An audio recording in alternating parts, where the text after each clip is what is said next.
Life is hard enough when you're stuck in a 9 to 5, but it gets even worse when the boss you work for is nothing more than a barking dog who knows nothing beyond yelling at his employees. Meet Jin Song, who has suddenly started noticing these weird system windows that hint at an upcoming zombie apocalypse. But with the stress of his job, coupled with his boss's endless yapping, he doesn't even have the time to properly think about these otherworldly system notifications. The only thing keeping his sanity intact is the kindness his female colleague Seon Ah shows him. He often thinks about quitting, but with AI taking over remote jobs and unemployment shooting through the roof, he doesn't have many options to fall back on. That's when everything starts to change for the worse. Even in the dead of summer, snow begins to fall across the world, an unnatural phenomenon science can't explain. Things only get real when Jin Song finds a coworker feasting on another colleague's body. This is the moment Jin Song realizes he's royally screwed. The encounter with a literal zombie is traumatizing. His knees give out, dropping him to the floor. Suddenly his phone rings. A message has been broadcasted. People are mutating due to a virus called rabies, so everyone is advised to stay indoors. This is a lot to process. Jin Song is sure as hell that some funny-sounding virus like rabies couldn't possibly turn humans into actual zombies. There has to be something far more incomprehensible going on. He checks social media where everyone is talking about zombies ravaging neighborhoods and snow falling in the middle of summer. That's when it all clicks in his mind. Maybe those otherworldly system windows he's been seeing are connected to these catastrophic events. He tries searching for any information about the status windows, but nothing useful pops up. Things only get worse when his phone glitches into a static screen and then loses connection entirely. Hopelessness begins creeping in. His mind feels numb, his body freezing from the atmospheric temperatures dropping unnaturally. Right now, his biggest problem isn't even the flesh-eating zombies. It's the freezing atmosphere he has to survive. He's banking on the idea that rescuers may arrive soon. To increase his chances, he decides to preserve his phone battery, which currently sits at 83%. Cautiously, he explores the building, hoping to avoid zombies. His first priority is to grab something warm to wear and food to survive. Luckily, he finds a set of clothes in a drawer which he dons on right away. Next on the list is food. Before long, he manages to score a bag, some spare clothes, water, and food to replenish himself. He's not sure whose bag this was, but he's grateful someone left it behind. Now the next step is to find a proper weapon to defend himself. After looking around enough, he finds some trusty golf sticks conveniently waiting for him to find them. With the supplies he has, he could last about 3 days. So the daunting question is, will rescue come before he starves to death in this unforgiving cold? The streets are crawling with zombies and monsters, and with the raging blizzard, it won't be easy for helicopters to reach him. If rescuers don't make it within a week, the only thing waiting for him is doom. Worse yet, the temperature is dropping faster than ever. And then another system window appears before his eyes. Inside the system shop, he sees a list of items. Winter clothing is among them. He desperately wants to acquire it, but he doesn't have enough system currency. Suddenly, footsteps echo nearby. He quickly gets out of his cozy, quiet corner and stands ready to deal with whatever is approaching. With the golf stick in his hands, he runs to find the threat before threat finds him. Just before he slams the golf stick, it turns out that it's just his coworker, Kim Ju-man. The introduction goes smoothly since they already know each other. Jin Song even happens to be this guy's senior at work. They sit down, and Kim Ju-man explains how he ended up here. During break time, he was stuck in the canteen. Hearing grotesque sounds outside, he locked the door behind him. When he finally tried to escape, he bulldozed his way out, pushing through zombies and forcing his way to the emergency stairs. But this isn't the kind of information Jin Song was hoping for. Not only does this guy have no meaningful info, but he also wants to leech off our boy's precious hard-earned supplies. Of course, Jin Song refuses, lying that he doesn't have much. Later, when our boy grabs the water bottle to refill it, his junior grabs his hand, and his vibe goes from friendly to suspicious. He starts sweating despite the freezing cold. It's as if he's seen through Jin Song's lies and wants him to confess. Thankfully, nothing happens, at least not yet. But Jin Song can't shake off the unease. He is wondering why that guy was sweating so much. I don't know about you guys, but I could already tell the bastard was infected. And sure enough, that bastard tries to ambush Jin Song from behind after turning into a zombie. But my guy reacts fast, smashing his water bottle into the bastard's face, then kicking him hard enough that he crashes into the nearby wall. It's unbelievable that just moments ago, this guy was talking like a normal human. So how could he turn into a rabid monster so quickly? But with survival on the line, Jin Song doesn't hesitate. He swings his golf stick hard and smashes it right over the zombie's head. He keeps going, just like you would with a cockroach, making sure it's completely squashed and done for. This is Jin Song's first kill since the apocalypse started, and it leaves him sweating despite the freezing weather. But it was worth it though, because his system suddenly responds to his kill in order to reward him properly. Having obtained his first coin prompts Jin Song to chant open the status window. Inspecting the items in the store, he realizes that these coins can be used to purchase them. The neat part is that he'll practically earn 1 coin for killing 1 zombie. You might be thinking that it's pretty good, but our boy out here is dreading his life. thinking that he had to risk his balls off just to kill one zombie and earn one measly coin in return for it. Muddled in his thoughts, Jin Song's attention suddenly turns to the visible bite mark on the zombie's wrist. This visual cue confirms his thoughts, making him realize that the worst has truly happened. In the next scene, our boy is taking cover in a comfy blanket, realizing that even people who look fine can't be trusted anymore. In the midst of the hell he has to endure, he's just glad that a cigarette pack is comforting him. Yeah, I guess lung cancer doesn't really matter when zombies are out to get your ass. Jin Song is haunted by a feeling of uncertainty and thinks he should look for resources, when suddenly, a frightening roar startles him. Taking a peek at the window to check things outside, our boy spots a survivor trying to fight his way out of the horde. Unfortunately, the bloodthirsty zombies gangbang him in one scene and leave him in a state that is comparable to when my ex-girlfriend dumped me. Horrified, he moves back, realizing that he's in a real mess. A while passes, and Jin Song is practically trapped inside. It's already the third day, he's running out of options, and his battery is at a critical 3%. As if that wasn't enough, bro basically has 4 chocolate bars left to save his life. Thanks to his observations from the window, Jin Song has learned one thing. People have helplessly tried to escape the zombies, but they're hunted down every single time. Even with those kinds of odds, our boy understands that the only way he's gonna survive without starving himself to death is if he starts moving around. Fastening his bag, Jin Song starts removing the barricades, understanding that he's only going to put himself in greater danger by staying here. Right now, his best shot of survival is to look for other survivors within the same building, hoping that the power of friendship and cooperation will save him. Jin Song sets the 6th floor as his main target, wondering if Juman really did block the entrance according to his words. Suddenly, our boy hears something and immediately goes to the window. Except when he looks outside, there's nothing but the merciless cold. It's dark out, but there's a sign of lights, implying that some other person must have used the generator to turn them on.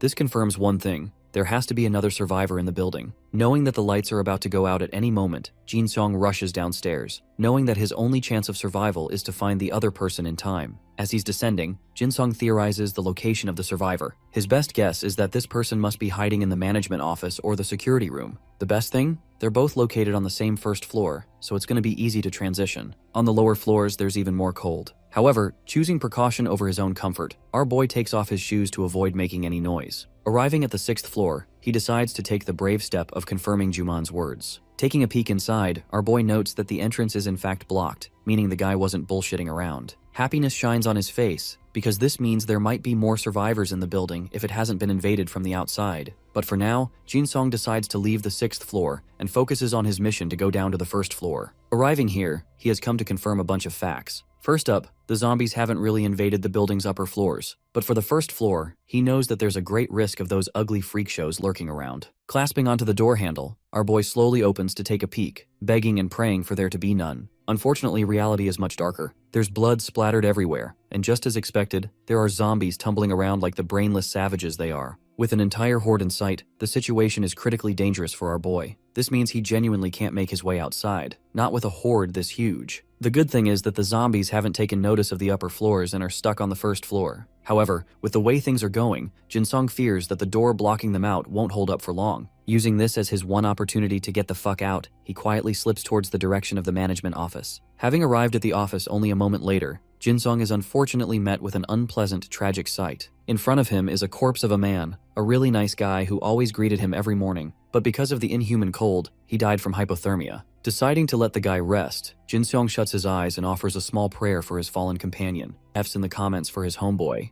Anyway, Jin Song continues his efforts to reach the security room, hoping that he'll find a survivor lurking here. However, he has to be cautious of potential traps set by the survivor, similar to what he did with the barricades. That's why our boy's first objective is to prove his innocence that he's not a mindless zombie. Turning his attention back to the freak shows lurking around, Jin Song observes that though these zombies are blind as hell, they're also pretty sharp on picking up sound. So, he calmly taps on the door, indicating that he's a human to the other person. Next up is the brave leap of faith as Jin Song slowly reaches for the door handle. But the moment he opens the door, something latches to attack him. It's not a zombie but a dude with a stick. Luckily, our boy manages to defend himself with the all-powerful Eater of Worlds, the Infinity Golf Stick of Destruction. But the sound made for their clash worries Jin Song because it's at risk of attracting the zombies. Meanwhile, the glasses guy over here is startled by what he sees. Luckily, the zombies still haven't caught on, causing the survivor to yank our boy into the room so he can quickly close it shut. It's the ultimate showdown, a golf stick user versus a wooden stick practitioner. Both confirm each other's status as a human, but still refuse to lower their weapons. Jin Song explains his situation, pointing out how he heard the emergency generator and came to search for survivors. Next, he even shows his badge as the assistant manager of one of the sales teams. Though he's found himself a survivor, he's worried for this guy to also turn out like Juman in the end.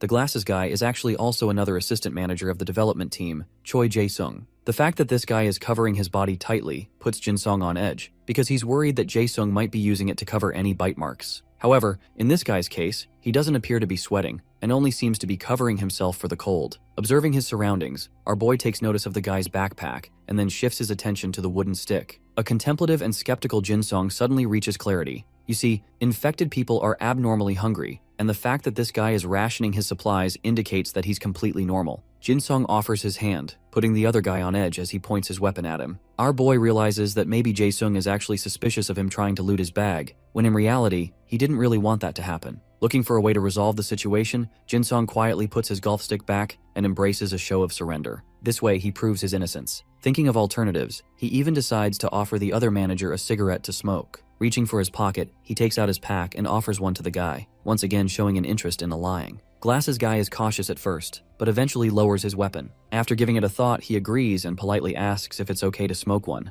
In the next scene, both of them are cozying up to each other. Despite the horde of zombies waiting to tear their flesh outside, at least they've got cigarettes over here to enjoy. Jin-sung even jokingly remarks that he's had nothing other than a chocolate bar and a cigarette the entire day. This causes the other guy to actually rummage his bag, which confirms to Jin-sung that he must have looted some items from the lounge area. The guy takes out some noodle cake and breaks it in two, advising his new friend to eat slowly and chew it properly. Our boy happily accepts and starts munching down on it. He sparks conversation, curiously inquiring how the development team's manager was able to get his hands on food. Jae-sung apparently looted what he could without taking the whole fridge, something that made both of them laugh. A short while after, they're both quivering in the cold while the development manager explains the situation on the second floor. Things are looking miserable there. Recalling what happened, he remembers feeling trapped with his colleague, forcing them to split the food. His friend insisted that they get the move on, while he preferred waiting for someone to save them. In the end, Jae-sung's friend got gobbled up by the zombies because of his impatience, leaving the guy to fend for himself. From this explanation, our boy realizes that there are more than just a few zombies on the second floor. Luckily, there are only 4 according to what this guy saw.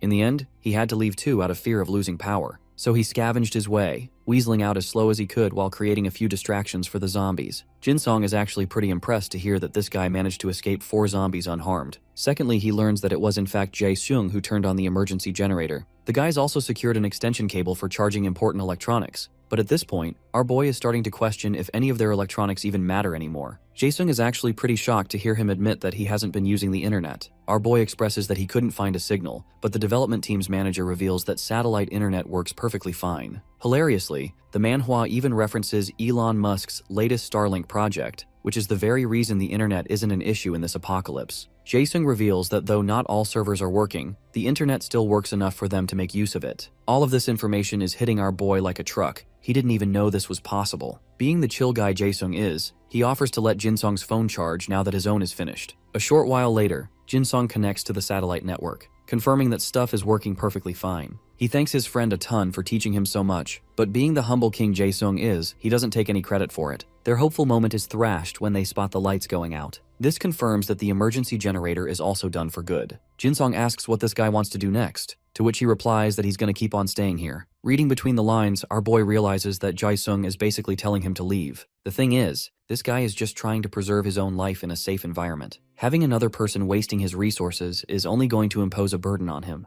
At the same time, even Jin-sung thinks that their partnership wouldn't be beneficial because of their different mindsets. One of them wants to get going, while the other intends to stay in a safe environment. Naturally, our boy makes the first move, ensuring that there isn't any conflict between them and decides to leave. Before he heads out, his friend decides to offer him one last gift for the journey. He hands him a flashlight and a spare battery because he's got plenty of his own to work around with. This is an amazing development for Jin-sung, who stocks them in his bag, thinking that it's going to help him in the long run. In return, our boy happily offers him a couple of cigarettes to enjoy. Both of them part ways on good terms, bidding each other good luck and hoping to meet again soon. With that, Jin-sung heads outside, back to where the ugly freak shows are hovering around. He has to act before the power goes out for good. Taking note of the open door, our boy sneaks his way past the zombies and quietly pulls the door shut. He's out of danger now, and considers his options. First off, he could potentially navigate down the basement, knowing that his car is accessible there. That's one way to escape the danger after all. However, what concerns him is if it's really the right time to leave this building in the first place. Of course, it's true that he has to leave the building at some point, but leaving too soon might be equally as dangerous to him. That's why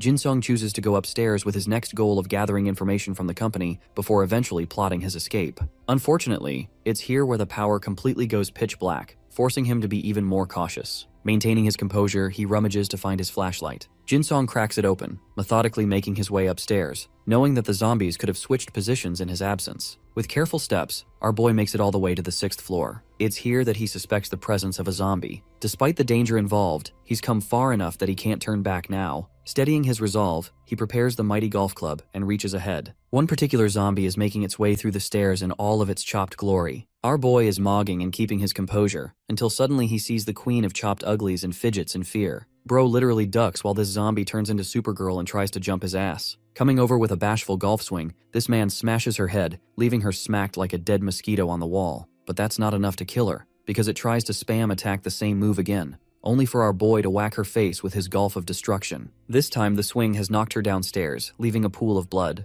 At this point, this man is practically begging her not to get up again. But for some reason, this persistent zombie still has the ability to squirm around. Jin-sung's golf stick is hella bent from smacking the bitch around, and with a final prayer, he makes the killing blow, hoping to end the zombie for good. Thankfully, it's all over. The system rewards him with another coin, allowing him to purchase an item from the store. Jin-sung, on the other hand, is panting in exhaustion, while his beloved golf stick has suffered irreversible damage. The slayer of zombie bitches can rest well, knowing it won our hearts. Back to our boy, he's pissed off and still decides to keep the weapon away for some other use later. His main focus now is to inspect the zombie, wondering where the hell it even came from. In the next scene, the guy checks the rooftop door, which appears to be locked shut. This implies that the zombie came from some other floor, hinting that not even the 7th floor is safe from harm. Quietly making his way, our boy breathes a sigh of relief. Seems like the 7th floor is fine. Taking a break, he chugs down some water, recalling just how ruthlessly fast the zombie was, arguably even faster than from the time it was a human. It was as if it had become a wild animal. Outside, he notices that there are 2 zombies hovering around. This is bad news, because if they're just as fast as the one he fought, it would mean that he's not going to survive 2 at a time. That's why Jin-sung's excellent strategy is to isolate his opponents, taking on 1 at a time. Suddenly, he decides to take a peek at his phone, wondering if there's some new information on the zombies. Bro is out here really wondering if there's some kind of new zombie patch or some shit. There's a forum called the Survivors Gallery, where a bunch of people are posting from different regions talking about the insufferable cold conditions. They miserably talk about their own pitiful situation, instead of highlighting some new discovery on the zombies. Disappointed, Jin-sung turns to his own findings. One thing is for certain, these zombies primarily use sound for detection and have terrible senses otherwise. They can't be killed until their heads are brutally destroyed, and the obvious fact is simple, that one will turn into a zombie if they're bitten. But these facts are just something everyone already knows. With no new update on the forum, Jin-sung highly suspects that the government has collapsed, meaning no one's coming for their rescue. It's a grim reality, leaving the survivors to persist on their own, in a world that has gone to hell. The scene cuts to the 5th day of the attempt to survive. The cold has gotten unbearably bad, even for our boy. He's at risk of getting sick, and in an environment like this, that practically guarantees death. Knowing that staying rigid is not helping, our boy decides to warm up with some jumping jacks. But after exercise, naturally his stomach is also grumbling. Though he'd normally only eat half a piece of chocolate, with the way things are going, he needs to eat more to survive. Munching on his bar, he decides to take off his shoes again in an effort to prioritize a lighter travel. His shoes definitely aren't helping him with the noise anyway, so they're pointless to carry. Right now, Jin-sung absolutely needs to secure some food if he wants to survive. Using manager Choi Jae-sung's information, he recalls that some of the food should still be here in the lounge. Our boy suspects that it's in the same bag of the colleague who died trying to escape,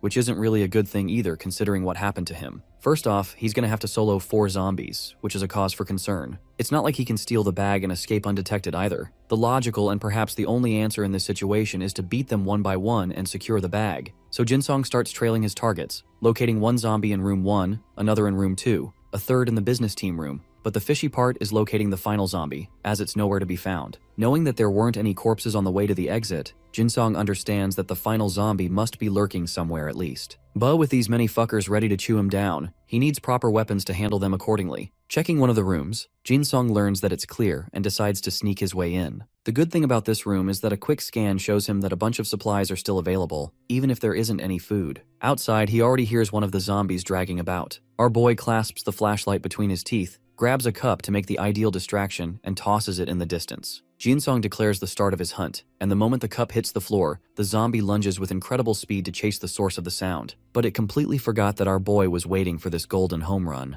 The zombie glances to its left, basically making the expression, "Oh shit, I'm cooked." Jinsong hammers the golf stick into its damn face, killing it instantly. The sound attracts the other zombies, but our boy quickly closes the door shut before they can barge their way inside. With this, he successfully cleared his first target. Jinsong's really happy, maybe a bit too happy, because he quickly forgets about the zombie sharing a room with him. The infected grabs his foot, indicating that it's still not dead. The sudden sensation makes our hero turn around in fear, only to see a crawling zombie clutching his leg and growling like some rabid dog. Hungry for a nibble, the creature lunges forward with its mouth wide open, while Song just stands there frozen in pure shock. The flashlight slips from his mouth and falls to the floor as instinct kicks in, and he slams his foot down on the zombie's head, pinning it firmly in place while it keeps drooling all over the floor. It stretches its arms out to grab him again, but he jumps back, now clearly irritated at the situation. Without a second thought, our hero swings his golf club down hard and cracks the zombie's skull, sending it straight off to the next life. When it is finally over, he just stands there beside the pool of blood, clutching his head as he tries to wrap his mind around what just happened.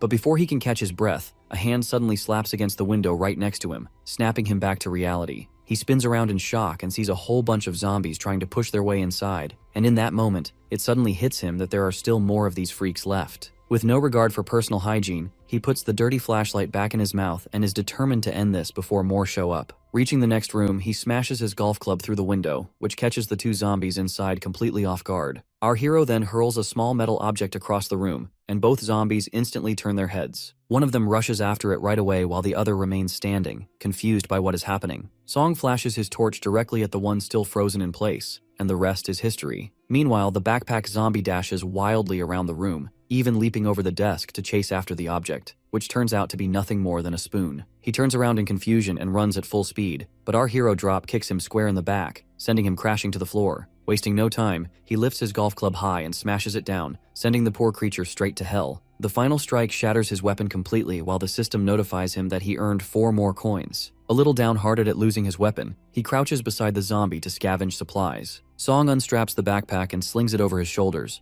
feeling satisfied that it carries some actual weight. The relief is short-lived though, since he quickly realizes he is nothing but a damsel in distress without a weapon, and so he turns to leave the area in a hurry. Right as he is about to walk away, he stops himself. After going through all that effort to get here, it would be smarter to check the place properly. He recalls Jae-sung mentioning that the assistant manager had hidden in the break room and probably never had time to search the rest of the office. Going through each desk one by one, our hero's mood lifts when he uncovers a stash of supplements along with a power bank. Riding that small streak of luck, he pushes further and decides to check out the Development Team 2's office as well. But just then, a heavy thud echoes behind him. For a moment, he wonders if it is another zombie, but remembering he no longer has a weapon, he makes the quick decision to book it and live to fight another day. Our hero slips into a nearby room and hides behind a desk, hugging his backpack close. As he finally starts to calm down, he mutters to himself that it feels strangely comforting to be safe in a place as nerve-wracking as an office. Reality starts to settle in again, so he decides to go through the backpack and see what loot he got. After emptying the contents, he makes a list consisting of 3 bags of snacks, some ramen, cookies, and a can of Coke no gamer can live without. Our hero starts laughing like a lunatic and closes his eyes in peace as he thinks that with these supplies, he can surely last 30 days as long as he has clean water. Then his body starts to shiver, and the cold hits him again as the adrenaline finally clears out of his body, while his blood-soaked socks make him even colder. Our protagonist decides to wash up a bit, leaving his socks out to dry while he cleans the blood off his feet. He is annoyed at how cold the water is, as if he isn't in some world-ending disaster right now. However, he freezes the moment he notices some marks on his leg, his face turning pale from shock. He recalls the zombie at the start grabbing his leg earlier and feels relieved he won't be turning into one since they are not bite marks. Still unsure, he goes through the feed and comes across a post saying a person was fine days after getting scratched. He instantly cheers up and leans against the basin with a sigh of relief. Though his problems are far from over, because now that he washed his feet, the cold will give him frostbite if he doesn't warm them up. Our boy then opens up the shop menu as he recalls there were some winter clothes options available the last time. Looking at the expensive accessories, he feels irritated because it makes no sense to sell every item separately for 3 coins, or why gloves and shoes cost the same as an entire clothes set. Desperate for a little warmth, he decides to buy the boots first, which materialize right in front of him, as if this really is a game. He picks them up in surprise and slips them on to check the size, only to find they fit perfectly, almost like they were custom made just for him. He quickly realizes boots alone are not enough to battle the cold, so he scrolls through the shop in search of more. After a round of doom scrolling through the endless items, he suddenly gets an alert and immediately thinks this might just be the one he needs. He buys a heat pack for 1 coin and he puts that on his feet to help them warm up again. Although he complains that 1 heat pack for 1 coin feels way too expensive, he still feels relief in the warmth and comforts himself with the thought that he will somehow survive the situation. By the 7th day, our hero learns that the water supply of the building has finally been cut off, so he quickly inspects his stash of water bottles that he had set aside for emergencies and finds out that he has 2 liters left, which will probably last him 3 or 4 more days. He flops himself onto the countertop near the window and wonders why things always manage to get worse exactly when he finds the slightest glimmer of hope. Our hero then scrolls on his phone to check for any new info about the zombies and finds a post by a user who claims that he is going to risk it by heading to the supermarket. An anonymous user asks if he is really going out, and he confidently replies that he already left and will post again if he makes it back alive. So the anonymous user cheers him on in support. After that, our hero sets his phone aside and feels sad that the number of posts is dropping day after day, which means that there are hardly any survivors left. He walks up to the window to confirm his suspicions and does not spot many humans outside, but he still holds on to the hope that people must be hiding somewhere. By the 8th day, he checks his phone only to see that an anonymous user had asked whether the adventurer ever returned from the supermarket, but even after a whole day, no response appeared under his post. The anonymous user assumes the adventurer died and quietly pays his respects. That makes Song angry, though he remains grateful that he still has enough food and water left to save if he can just make it out of the building alive. The only problem is that he cannot possibly last in the outside world all on his own, so he knows he must find other survivors in order to make allies. At that point, he discovers a fresh problem, since he cannot scavenge through different floors of the building while fighting zombies without a proper weapon, and he is now down to his last golf club, which is so flimsy that it will not last after knocking out more than a couple of zombies. So he opens the status screen and helplessly stares at the zombie skull-crushing hammer, which costs 5 coins. But since he has only 2, he closes the screen and thinks that while it looks amazing, the hammer is too expensive, and he could just buy more winter clothes and heat packs for that price instead. Next, our boy focuses his attention on searching the 4th floor for useful items, but he suddenly notices something that makes him freeze in confusion. The entire scene is covered in blood, and there is not a single person in sight. Our boy notes that the bloodstains reek of zombie stench, which feels strange since he does not see any zombie corpses lying around. He can only wonder what might have happened there. When he tries the executive room door, he finds that it is locked. Song assumes someone could be hiding inside, so he presses his ear against the door and waits. After hearing nothing at all, he smashes the handle with his golf club and follows it with a solid heel kick that bursts the door wide open. Instead of survivors, he finds a mountain of corpses with at least 10 zombies stacked together. Seeing that, he questions what kind of beast could have done something like this, and whether his company ever had someone with this kind of monstrous strength. He understands the situation and sets a new goal of making that person his ally. After searching through the offices for some time and finding nothing useful, he realizes that the entire place has already been stripped clean.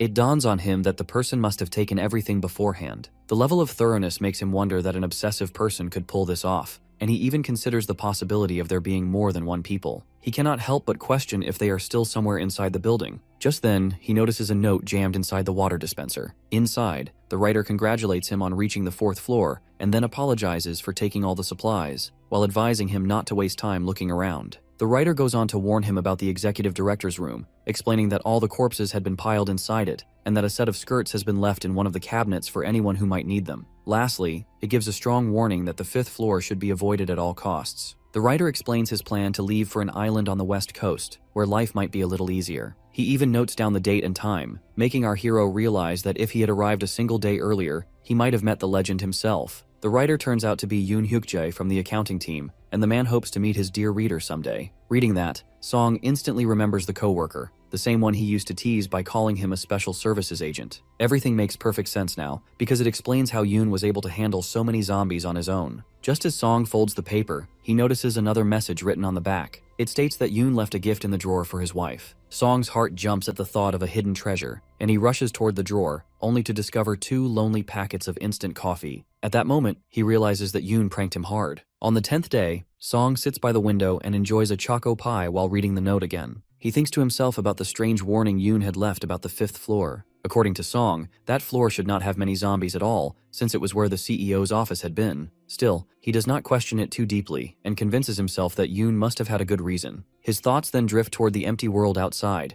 and he notices that he has not seen any survivors for quite some time. With every passing day, the possibility of meeting an ally grows smaller. He contemplates whether he should search through other floors, since he found no one the day before. While he stands there thinking over his options, a beam of light suddenly strikes his face, and Song quickly realizes that it's a signal from someone outside the building. He notices the other guy pointing at something and feels genuinely happy at the chance of there being other survivors. This immediately catches Song's interest, so he looks a little closer and spots the man holding up a sheet of paper, as he realizes he must be trying to communicate something to him. An idea sparks in his head and he digs through his pockets, pulling out the camera on his trusty Samsung phone and using the zoom feature. His quick thinking pays off as he manages to read the message, which tells him that there are still people alive in his building and they want him to team up. Our hero is overjoyed at the thought of other survivors, but for now he decides to focus on the people on the 6th floor. Picking up his remaining golf club, he makes up his mind to explore the area. Sometime later, he reaches the 6th floor and is caught off guard when he sees that the entrance is not blocked, wondering if the other people cleared the mess out of the way for him. He calls out to any possible survivors and introduces himself in a friendly tone, but no one responds. As he walks deeper inside, he realizes the entire room is a mess, almost as if someone was desperately searching for something. The place gives him a very bad vibe and makes him wonder if others had been here before him. Just then, a zombie tries to sneak up on him. Luckily, Song detects the danger at the last second and quickly jumps back while readying his weapon. The zombie still manages to push him down to the floor, trying to pin him down, while its filthy drool drips all over his face. Desperate to stay alive, our protagonist kicks it straight in the gut, pushing the zombie back just enough for him to get back on his feet. Song doesn't waste the chance as he rushes forward and delivers a powerful strike that sends the zombie crashing to the ground. The fight doesn't end there, and our hero immediately picks up a cabinet with all his strength and slams it down on the zombie's head, effectively sending it off to join its brothers in the next life. The system informs our hero of his 1 coin reward, and he remarks that it now feels more like a death bell than anything else. He looks around the area, convinced there should have been survivors here, and begins to wonder if the man across the building lied to him.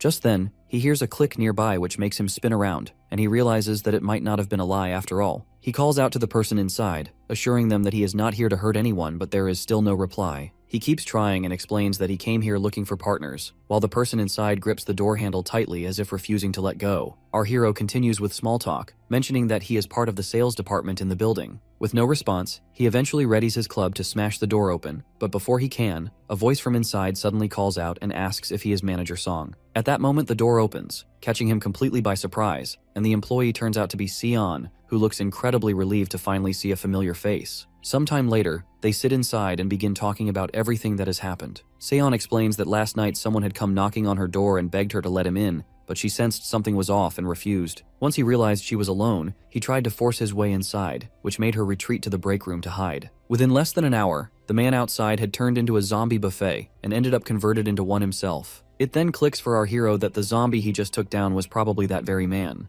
Changing the subject, he asks her if she has any weapons, and she shows him a wooden spear. It strikes him as looking very similar to Jae-sung's weapon, so he asks if it was made from a mop. She confirms it and explains that she used a box cutter to sharpen it, turning it into a surprisingly useful tool. Our hero notices the dried blood on the tip and wonders if she has already managed to kill a zombie, but then quickly realizes how risky that would be and how much harder it is for someone like her to handle that kind of danger. Sion keeps talking about the details of her spear while our hero just studies her with a serious look, already convinced that women are practically handicapped in this kind of world. He knows zombies are one thing, but the real danger also comes from people as well not being aware of their surroundings. With nothing else left to do, our hero decides to leave, which makes the girl panic and grab his hand tightly. She hesitates while asking if he's really going, but he apologizes and says he has to. Her panic only grows and she tells him desperately that she doesn't think she can survive alone. He pulls his hand free and apologizes once more, but she clenches her fist and randomly says that she used to fence back in the day. That makes him very confused, but she insists it's true and lifts the spear with dried blood still on it,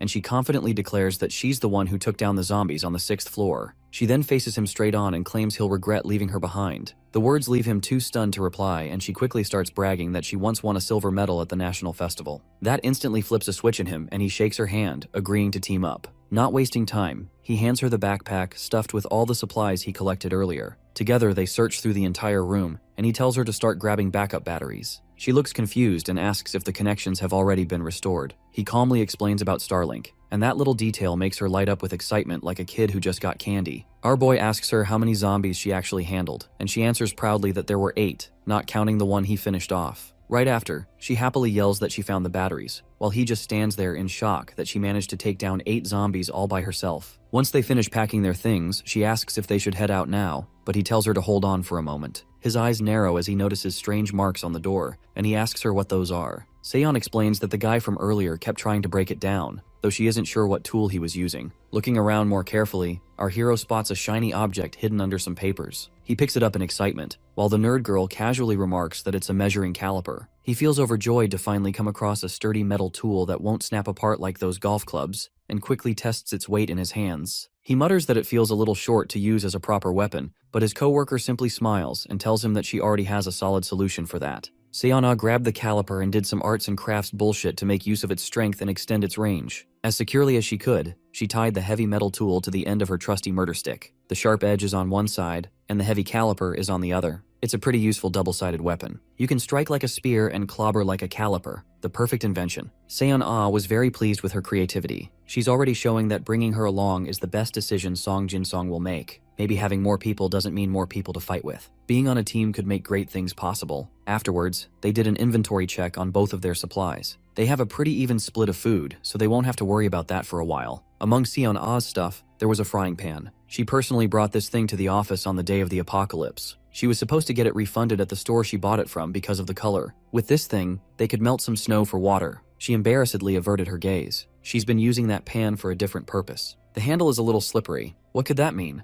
Changing the subject, she asked how Jin-sung knew she was here. It felt like he already knew there was someone in the break room before Seon made her presence known. He confessed that he got the intel from the building across the street. Whoever they are, they used a light to get his attention and wrote a note about joining forces. He showed Seon the picture of the note, and she recoiled. Unlike Jin-sung, she was quite skeptical of the message. Thinking about it now, rashly joining up with strangers is bound to come with a lot of risk and unpredictable factors. The reason Seon even pushed to form a team with him was that they already knew each other before everything went to shit. It's hard to find someone trustworthy in the apocalypse, even more so for a woman. She cannot possibly team up with just anyone. It is understandable. Understanding her reservations, Song Jin-sung willingly forgoes the idea of joining the people from the other building. Seon was just glad that someone listened to her opinion. On another note, she shared that the deplorable manager Choi might still be alive. That pig boss is sturdy for real. She reckoned that he might be holding up on another floor. He was isolated with her on the 6th floor on the first day, but he managed to move. Seon locked herself in the break room, and the pig was in the bathroom. He demanded help, but she froze in fear and ignored his pleas. It took her a long time to open the door and find that the manager had escaped somehow. He probably left on the night of the second day. Since then, Seon carefully surveyed the 4th, 2nd, and 1st floors. She looted a decent bit. Assuming that he survived and hasn't moved, the manager might be lurking on the 3rd or 5th floor. As the night deepened, Seon retreated to her corner, endured the cold, and dozed off. Song Jin-song feared that the neighboring survivors might reach Manager Choi and team up with the fat fuck. They could grow their group and become a threat to him and Seon. Feeling himself spiraling to a hypothetical worst-case scenario, Jin-song shook his head and tossed away the uncontrollable external factors for now. To make himself feel better, he looked at his slowly rising coin count. Right now, he can afford another piece of comfy winter gear. A winter hat would hit right about now. But before he could impulsively click on the buy button, images of Seon bruised feet flashed in his mind. The apocalypse is on, and bro is thinking about feet. She's at risk of getting frostbite. If she succumbs to that pain, she won't be able to move, just another dead weight. In many ways, giving her some comfortable boots is a logical choice. So, while his girl was sleeping, he was shopping to give her some boots. At the last moment, he balked and closed the shop window. He cursed himself for being a selfish asshole for not spending a mere 3 coins for a comrade and only thinking about his own comfort. Pushing that guilt deep into his mind, he justified that they don't have to move right away, so he can delay the decision for a little while. When morning came, he woke up to Seon eagerly browsing on her phone. He asked if she had plenty of battery left, and she was caught off guard. Overnight, they charged the battery they found yesterday and set aside one for emergency. Looking at her phone's dwindling power, she brought up the fact that the company installed a solar power generator on the roof. He did not know that they had something like that, so he never bothered to check the highest floor. Seon was briefly in charge of a support project linked with a small to medium enterprise. She was informed that the whole setup was installed, but a defect was found before it was officially sold, so the project was halted. She doesn't know the exact details of the so-called defect, but she's certain that it wasn't a big safety issue. Even though the solar power setup was just a trial version, it should still be useful. She was briefly in charge of the project, so she knows how to run it. With the prospect of a great resource available, Jin-sung enthusiastically agreed to check it out. The trek up the stairs went smoothly until they reached the rooftop door. They had to pool their strengths together to push the door blocked by a hefty chunk of snow. Of course, the rooftop would be a white, snow-filled hellhole right now. They turned around and looked at the highest point of their office building. Up there, the key to unlimited energy lies. Jin-sung looked around the place and finally found the attached ladder. He tried to pull it down, but the thing was stuck and frozen. The first rung of the ladder was quite high up. It would be hard to get on it. Bravely volunteering to be the one to go up first, Seon-ah asked for a boost. Thankfully, the whole platform wasn't too high, so all it took was a decent boosted jump to scale. Maybe it's because she used to be a decorated athlete, but her movements are so light and measured. Seon-ah felt around the platform, wiping the piles of snow away as best as she could, until finally, the solar panels revealed themselves under the pillowy surface. She excitedly relayed the news to her new partner. The panels aren't that big, so she can take them apart and lower them down. After a few minutes of tinkering, she secured the first piece and carefully worked with Jin-sung to retrieve it. They repeated the smooth process 3 more times. At the end of the day, they left the rooftop with 4 solar panels that could be a crucial resource. It was a tough and exhausting mission, but they pulled through with teamwork. Like Seon-ah claimed, the installation was as easy as pie. She finished it in just a few minutes. These panels are more effective outside,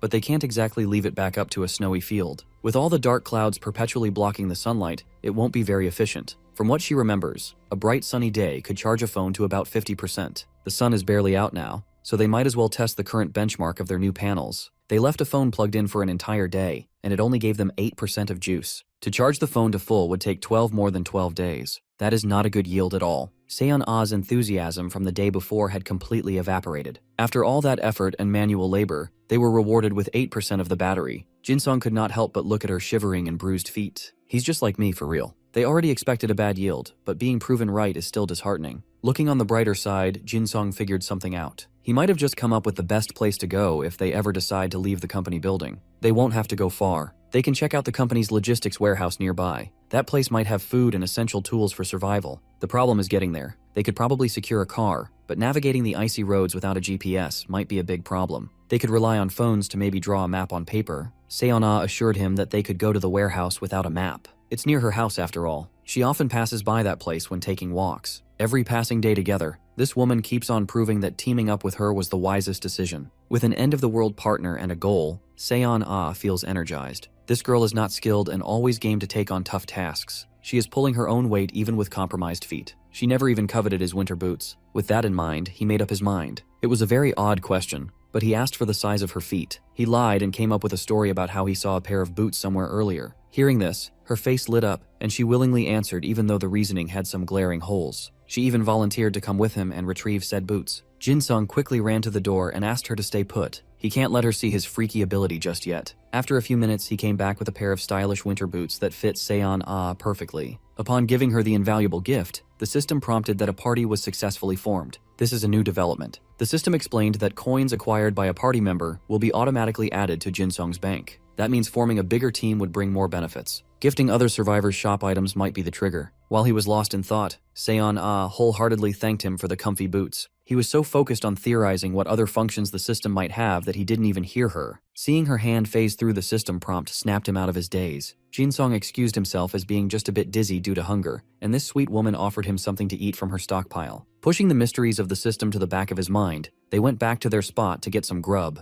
Just like that, 14 days have passed since the outbreak, and the perpetual blizzard started. Their water supply ran out 3 days ago. The thirst is setting in. Today is the day to test out the pan and melt some snow. Seon-ah took charge of getting some papers to burn. Since there's a risk of spreading fire inside the building, they decided to light up on the rooftop. This practice also comes with a set of risks. If they light a fire outside, the smoke might attract some raiders hiding nearby. Those people usually move in groups. With the state of the world in chaos, raiders are bound to band together to commit all sorts of inhumane crimes. They will steal, murder, assault, and commit sexual violence to their rotten heart's content. Jin-sung wanted to hold out on making a fire to avoid drawing attention from the wrong people, but they don't have a choice anymore. Using a lighter, they lit up some office documents and piled them up on a metal drawer box. They haven't felt this warm in a long time. For a minute, Seon-ah and Song Jin-sung shared the comfortable warmth of the pyre. They put some snow on her treasured pan and managed to melt a decent amount of water. Desperate to get some fluids in their body, the two shared a cup of warm water. It's been so long since they had a drop of drinkable water, let alone something warm. Seon-ah was moved to tears. She was starting to forget that such warmth existed in this cruel world. They shared a cozy evening, glad that they didn't give up and found each other. Little things like this can fuel the hopeless to hold on just a little longer. The night quietly passed, and day 15 of survival arrived. Seon-ah woke up first and gently nudged Jin-sung to open his eyes. She noticed something on the other building and pointed it out to him.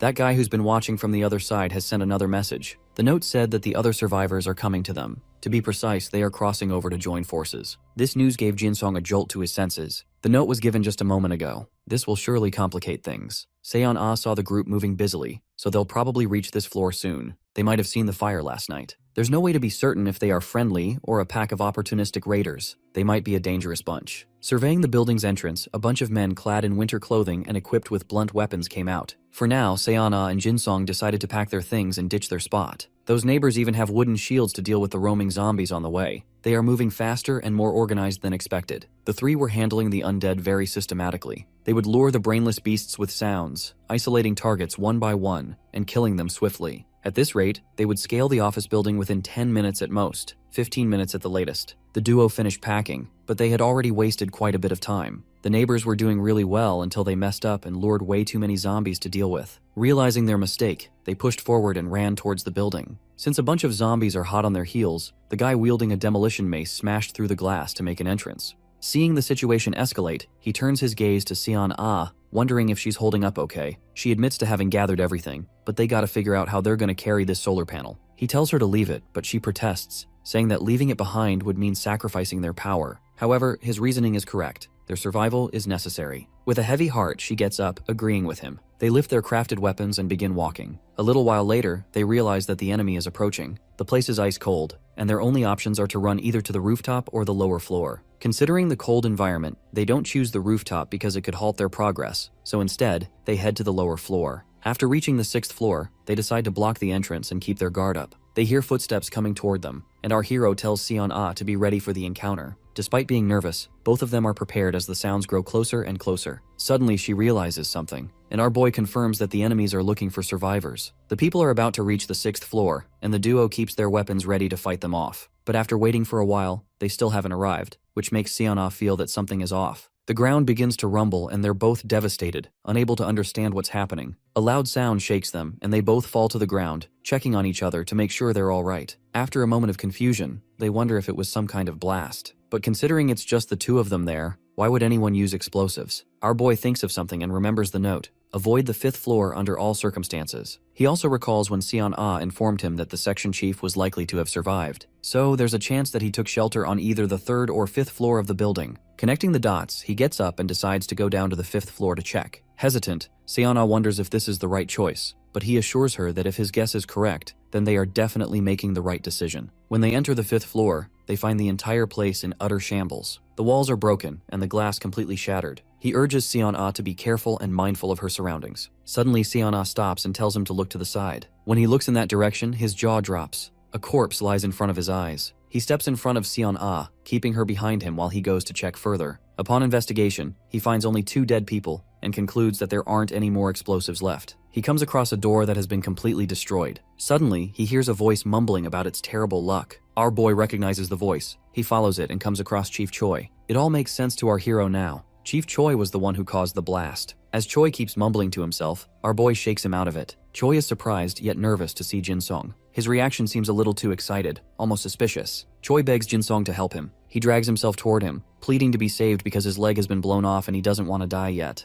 Our boy is shaken, and behind him comes Seon-ah, drawn by the sound of Choi's voice. Seeing Seon-ah, Choi is amazed and tries to convince her that it's really him. Faced with a tough choice, Jin-sung apologizes, saying he doesn't have any pills and that they aren't qualified doctors who can help him. Choi cries, saying he wants to keep living, and desperately tries to convince them that he can survive. Then he suggests a bizarre idea. If he becomes a zombie, he'll be able to live on. He pleads with them to bring a zombie to infect him so he doesn't lose his life, even if it means living as one of the undead. He's even willing to be thrown to the 1st floor so he can get bitten and infected. Hearing this, Jin-sung apologizes again and denies his request. Choi can't handle the rejection and begins cursing them out, yelling that he held off the raiders for them, and this is how they repay him. He throws out wild accusations, shouting that they're probably sleeping together and that's why they don't want to help him, because he'd just be a burden. They both stare at him, but he doesn't stop. Furious, he vows to take revenge and kill them both with him since one of the bombs still hasn't exploded. Choi drags himself toward the bombs, still cursing them out. They realize that they really were raiders and that the bag was empty. Seon-ah agrees with our boy. He observes that the shield is shattered from the explosion and is now unusable,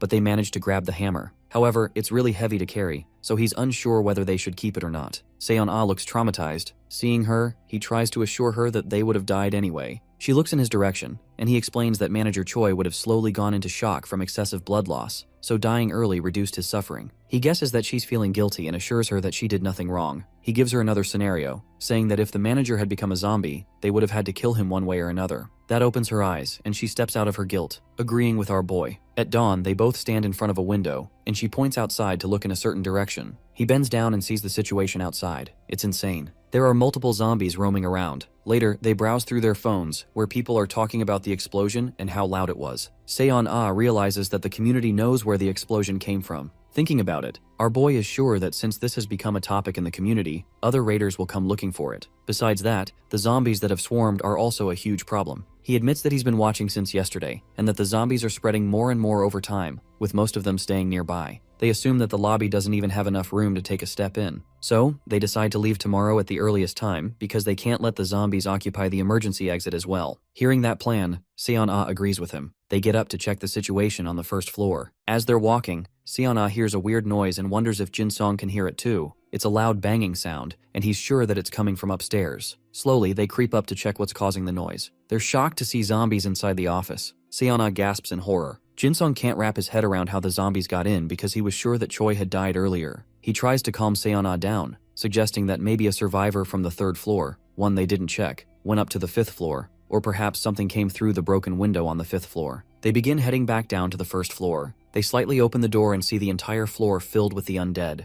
They knew the situation would be bad, but they didn't expect it to escalate to this extent. The first floor is completely occupied by zombies, and they look across to the security room. They know that if the manager had been in the security room, he would have heard the zombies closer than anyone. Our boy shuts the gate because going through that way would be fatal, so they decide to go out through the underground parking garage. Since they didn't see any zombies there before, they head down to check if it's still clear. When they reach the garage, there aren't as many undead compared to the first floor. Since it's suddenly gotten extremely cold and not everyone left their cars behind, there are many vehicles they can use as cover. If they move quickly, the zombies probably won't be able to smell them, as there's no wind in the parking area. Hiding behind a truck, Jin-song asks Seon-ah to look at what's reflected in the car's mirror. She sees the B1F but can't clearly make it out because of her eyesight issues. She admits that she can only see the entrance leading from the passage to the B1F, but the number of zombies there seems similar to the number on B2F. Hearing that, Jin-song suggests that they should go to the 7th floor for now. Later, as they sit together, Seon-ah suggests that it would be amazing if they could travel by car, but they're not sure if the car batteries still work, since the vehicles have been in the cold for too long. So they have to turn down that option. The only thing they can do now is walk, and they start curating a plan accordingly. The temperature keeps dropping, and at one point it reaches 35 degrees.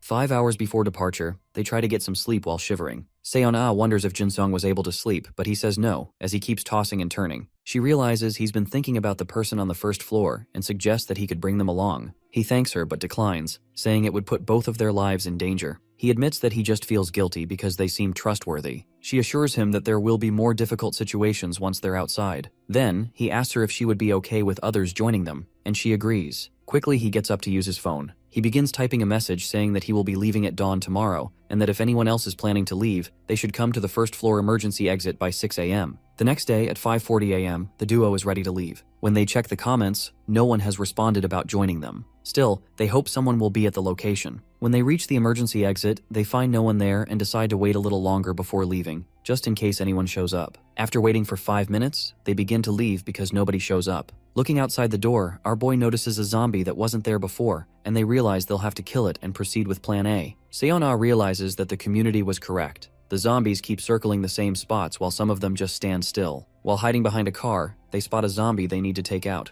As our boy steps out from behind the car, the zombie leaps at him, growling. With confidence and strength, our boy knocks the zombie down with his weapon, and Seon-ah joins in to finish it off. The system notifies them that a party member has mined a coin, and that the coin is now bound to the party leader. After killing the zombie, our hero gives a thumbs up to his partner, and she smiles at him. Then they begin to walk and step outside. As soon as they do, they realize it's freezing, far colder than they expected. They could potentially freeze to death if they sleep outside, so they keep moving. Their first stop is Cheonggyecheon, since zombies can't go up or down stairs. They're moving slower than expected, but this way they won't be spotted, and they can move calmly. After a while, they see their first destination. They choose to be careful because there are many zombies roaming around the police station. Bit by bit, they keep covering distance, and suddenly it begins to snow. The wind starts to blow, which means their scent can now be carried to the zombies. The wind direction is toward the police station, and soon enough, the zombies in that area catch their scent and begin running toward them. Both of them panic, wondering what to do, because if they go down to their first stop, they'll end up dead. The zombies can't walk down, but that doesn't mean they can't jump down, and the amount of noise that would make would attract even more zombies. For now, they have to get inside a building, but the problem is that most of the buildings are already occupied by zombies. If they break into one, it could attract even more of the undead. They have to act quickly, so they run toward the left, to a bus. They try to open the bus door, but no matter how hard they try, it's locked. Our boy spots a key inside. A ray of hope sparks. The door somehow opens, and the zombies are quick to follow them. The duo manages to block the gate somehow, but the number of zombies is increasing, and the bus won't start. Seon-ah panics while Jin-sung tries his best to start the bus so they can escape. Finally, the bus starts, and Seon-ah falls back, prompting our hero to ask if she's okay. She gets up and assures him that she's alright. The protagonist tells her to hold on tightly because he's going to drive really fast. Without wasting a moment, he hits the accelerator, but after going a bit further, he realizes the roads are completely frozen, and they suddenly have to stop. When the bus stops, she looks outside the window, then checks the door and realizes that it's blocked. They've managed to escape the initial danger, but still, they don't know what to do next. They'll need something to distract the zombies, but until something passes by, the zombies can't be distracted. Little by little, the crowd of zombies grows, and if they keep banging on the door, the bus might fall over. They're about to lose hope, wondering if it's going to end like this for them. Our hero decides not to give up because it took too much for him to get this far. As he forces himself to think harder, a miracle happens. Suddenly, a loud clang distracts the zombies, and they run off to see what caused the noise. The duo sighs in relief as most of the zombies leave them. Some still remain, but they're sure those will leave on their own soon. Then the hero wonders where the noise came from, and Seon-ah points toward an open window of a nearby building, from which the object must have fallen. She looks up, guessing it was probably from the second or third floor. Our hero wonders who could have helped them like that, and Seon-ah happily says that it could be a survivor with some humanity left. Suddenly, she sees that it's the same person who helped them before, an angel in disguise. The person waves at them, and by the looks of it, it seems to be a woman. Seon-ah looks closely and sees the woman watching them through binoculars. Hearing that amazes the protagonist, and they both type on their phone, thanking her for saving them. The woman waves a thumbs up in response. Both of them are overjoyed, grateful for how kind the woman was to save them from the undead. Seon-ah is happy that not all survivors are raiders, that there are still good people left. Even Jin-sung jokes that he wants to treat her to some instant noodles as a thank you. His partner reminds him that they don't have any food left, and they both laugh about the situation they're stuck in. Then, Seon-ah wonders if there might be some ramen left in the distribution warehouse, and Jin-sung affirms that the first thing they'll grab is some ramen. Later, in the bus, they're both freezing despite being wrapped in all the clothing they have. Jin-sung notices that Seon-ah seems a little off, and she's surprised to see that he's still awake. He looks at her and realizes she looks extremely pale, then sneezes himself, showing that he's caught a cold too. He realizes that the bus can't keep the cold out. Seon-ah insists she'll be fine, but when he feels her hand, it's ice cold. Even her lips are turning blue, and she's been shaking. He knows that if they don't warm up quickly, they'll become completely immobile. They start thinking of ways to stay warm, and the protagonist suggests lighting a fire to keep them warm. Seon-ah worries that they'll suffocate if they build a fire inside the bus, but Jin-sung is ready to prepare a small vent for the smoke. They can't break a window because the zombies would try to reach them, so they use their weapons to carve a vent in the roof of the bus. They make 3 holes for ventilation. Earlier, they had carried some papers, so they're able to start a small fire. After they build the fire, they begin to warm up. Seon-ah looks at her phone and shows Jin-sung a post that was made for them. The post is from the people who helped them earlier, asking if they could join them. To confirm that the post is meant for them, they exchange details about the surroundings, the parked car near the bus, the nearby convenience store. After confirming everything, Jin-sung thanks them for their help, and the people ask if they can join them for their future travels. He looks up at Seon-ah, wondering what they should do about this situation. A guy opens his window to take a look outside and ends up seeing an undead trying to climb a wall. Freaking out, he begins to throw everything he can find at the zombie, hitting its head until it falls down and dies. Talking about it online, he questions whether the zombies are some kind of mutants. He looks at the undead closely, and the face seems weirdly familiar. So he checks, and it's revealed that it was the manager of the indoor climbing gym next door. This incident indicates that zombies can still retain skills from before they turned into the undead. At 8:56 a.m., our duo begins to leave the bus. As they are walking, Seon-ah asks for Jin-sung's opinion about the post they saw earlier about the mutants, to which he replies that he saw it coming. That's because previously, when Manager Choi died in the explosion that blew out the windows, it's highly likely that the zombies got in by climbing the building's walls. Then, they wait for the people who are supposed to join them. And at 9 a.m., sharp, a girl steps out. Seon-ah happily goes to her. She sees that the girl is wearing a thick padded jacket, which makes Seon-ah jealous. Jin-sung assures her that they can get some winter clothes later. Seon-ah looks at the woman, who seems super kind, and just like that, they're about to become a trio. But fate has different plans for the kind woman. Out of nowhere, a zombie leaps and attacks her, biting into her neck, which shocks the duo. The zombie then begins devouring her remains, and our guy covers his mouth, realizing that the zombies are coming because of their scent. If they stay there, they'll be the next meal, so they have to move quickly. With that said, he starts moving, but Seon-ah is frozen in shock. He reminds her that they have to go. She looks pale from what she just witnessed, so he urges her to put her emotions aside and move in order to survive. She looks at him, knowing he's right, and they start heading toward their destination again.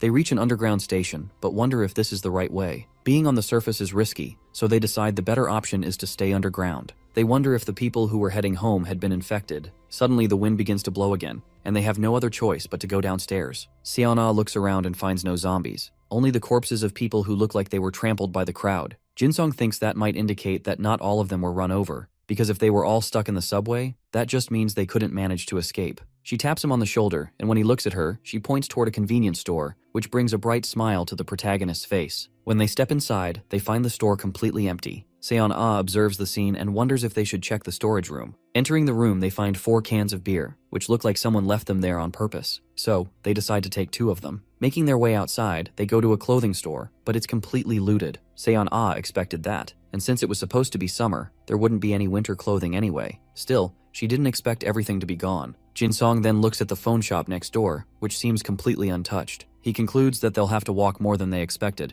hoping it won't be over 20 kilometers. Seon-ah then tells him about what she saw earlier on the wall, which she found strange but took a picture of. The wall said, "I expected chaos to come, but not like this. It's far beyond anything I imagined. I'm scared. What should I do? Where should I go? I can't find my way." Reading that, it seems like it was written by the person who caused this whole situation. Seon-ah's phone runs out of battery, and they decide to keep walking. As they walk, they find the area completely clean, which seems eerily strange to them. There aren't even any animals. Even the zombie corpses are nowhere to be found, which means they might have gathered somewhere. Seon-ah feels a chill just thinking about what would happen if they accidentally ran into them. After walking for a while, they finally come across the train. They walk inside the train, inspecting everything inside, but they find nothing, not even a dead body. Suddenly, Seon-ah comes across something. It is a box with a kitchen knife in it. She observes the blade closely, which looks sharp despite being short, and could still be useful. Then Jin-sung pulls out a Bluetooth speaker that he found in another compartment and shows it to Seon-ah. It can be useful to lure zombies. After looking a bit more, they find nothing else, realizing they should have come here earlier. They begin to head out and come across something strange. It's a zombie, but the zombie isn't reacting to light or sound. The undead looks really tall, and looking closely, it seems oddly familiar. Seon-ah recognizes him as a retired pro baseball player from the KBO. No wonder the zombie is so tall. Knowing the backstory, they want to stay away and be careful, as it could easily overpower them. They slowly move behind the zombie, trying not to draw its attention or provoke it, saving themselves from unnecessary attacks. No matter how quiet they are, the zombie ends up reacting and notices them. It begins to run in their direction, and Jin-sung yells at Seon-ah to follow the same plan as last time. She rogers, and Jin-sung sees how fast the zombie is. The zombie tries to leap at him, but he stabs it with his weapon, and Seon-ah hits it in the head to kill it. But they're both shaken as their weapon breaks on impact. It was a golf club, and they can't believe how strong this guy is. The zombie angrily looks at them and almost attacks Seon-ah. Seon-ah smartly moves behind it and, with the broken golf club, decides to attack from the rear. She stabs the stick into its head, killing the zombie instantly. Both of them look at it while it's on the ground, in awe of its physical power, because it kept dragging itself despite being stabbed in the shoulder. Jin-sung apologizes that he couldn't defend her, but she understands there was absolutely nothing he could have done either. Seon-ah pulls the broken golf club from the zombie's head and wonders if they should attach it to the wooden spear now. Jin-sung approves of the idea since the wooden spear was broken too, so now they can make a new weapon out of 2 broken ones. After a while, they craft a new weapon and get moving once again. They keep walking, but still have no luck finding anything useful, which makes them think the area has already been raided by someone else. The only reassuring thing is that they'll reach Sinseol Dong Station soon enough. As they're walking, there's a huge bang, like an explosion, and they instantly decide not to go further. They run away from the spot and take shelter in a nearby train. Seon-ah worriedly wonders what that was, and Jin-sung asks her to stay silent. He looks out the window to see what it is and notices something coming their way. Suddenly, a whole swarm of zombies charges toward them. They stay prepared to fight, but the zombies run in a different direction. Seon-ah sighs in relief, but Jin-sung urges her to keep her guard up, because that surely wasn't the end back there, where the zombies emerged from. They wonder what to do next. Head toward the station where many zombies are already roaming around, or go in the direction of the explosion. Seon-ah suggests that they should just hide, because if they pass by like last time, they're going to end up in a messed up situation. But it's also too risky to stay behind. Jin-sung explains that the zombies ran past them without even sniffing them out, but the ones walking slowly could easily smell them. Seon-ah decides to listen to what Jin-sung has to say, and he decides they should head back the way they came and move quickly before the zombies start to notice them. Soon they reach Section 3 and climb up onto a train. Seon-ah wonders where the zombies are, and he assures her that they can avoid them as long as they don't make any mistakes. Then he pulls Seon-ah to the top of the train, but his hands slip from sweat, and he suddenly drops her to the ground, making a loud noise. The zombies hear the thud, and Seon-ah is suddenly chased by them. Jin-sung urgently grabs Seon-ah and pulls her on top of the train. A zombie manages to grab her foot, but she kicks it off. The entire area becomes flooded with the undead, and they begin to run toward the exit. Somehow they reach the stairs, fight off a zombie, and run away. After a while, they manage to escape and sit behind a closed door, taking a moment to catch their breath. They were almost devoured by the zombies, but were saved by an inch. Then Jin-sung asks Seon-ah to show him her foot because a zombie tried to grab it. They take off her shoe and see a small mark, likely caused by the zombie's claw. Thankfully, it wasn't a bite, just a scratch, but it still makes her worried because it could also cause an infection. She begins to cry, thinking she might die right there or become a zombie too. Later on, they disinfect the wound, which makes her feel better about the whole thing. It's a relief that they had a first aid kit with them. Jin-sung looks at the kit, realizing that a lot of things are missing from it. Then, they look around the place, which seems to have already been raided because there's no food or anything useful left behind. Jin-sung agrees, but they decide to rest for a bit after the fight they just had. He looks around and finds a key, brightening up his face. Seeing the key, he is relieved that at least they don't have to worry about where to sleep safely tonight. Surely this isn't what he was looking for, so he continues his search. He realizes that someone has already raided this place because things aren't where they should be. Then, he begins to look through the books and finds a logbook. Inside it, the password for the locker. Seon-ah is impressed by Jin-sung's smart play as he unlocks the safe. He admits that he used to work for the subway previously and discovered that they always wrote the safe passwords in the logbook. She wonders if there is something special inside the safe, but he admits that it's mostly just the station keys. But the only thing that matters for them is what he pulls out, and it is a box with a gun. He tells her that it's a gas gun, which subway stations always keep with them. She wonders why something so dangerous would be kept in a subway station that could risk lives. He explains that the station staff collects cash every morning, and just in case they ever get attacked by robbers, the gas gun was supposed to protect them, and then he hands her over the gun to keep it with her. She denies, and the reason behind that is, she has never held a gun before, and she probably wouldn't be able to pull the trigger when it's the time to pull it and protect them from potential danger. He understands her situation and then gives her the key instead. She takes it, and he tells her that the key belongs to the staff room, hurriedly opening the door. The duo is delighted when the key works and the door opens. They walk inside and the next sight devastates them. They come across a man who looks like he has been starved or frozen to death. They take off his clothes to take with them because they need it. Then, the duo hops in a bed, wrapped up in sheets, and they feel so much better than before. Seon-ah suggests that they take the blankets with them as their bags are already empty because they have run out of food. For the first time in a long while, they have been comfortably laying down, and they feel sleepy, so they decide to get some rest because they already have been exhausted from running and saving themselves from the undead. They have almost 2 days of food left with them, and they need to reach the warehouse before then. He looks at the winter clothing and realizes that they'll eventually have to go up again, so they might need the clothing. Even things seem unstable underground, and the worst case would be that they would have to cover even more distance above the ground. Right now, he has 8 coins and he can afford to buy one for himself and one for his partner. He is unable to decide, so he thinks about it for later on. He looks at the shop and sees new stuff, wondering if the shop was updated. Then, he begins to wake up his partner, and she begs for 5 more minutes. Yawning, Seon-ah wakes up and they begin to walk out after gathering their stuff. What they see outside shocks them. Some cars were placed, and it looked like that they were placed on purpose over there. Seon-ah climbs up to check with a torch in her mouth. What she sees brings complete horror to her face.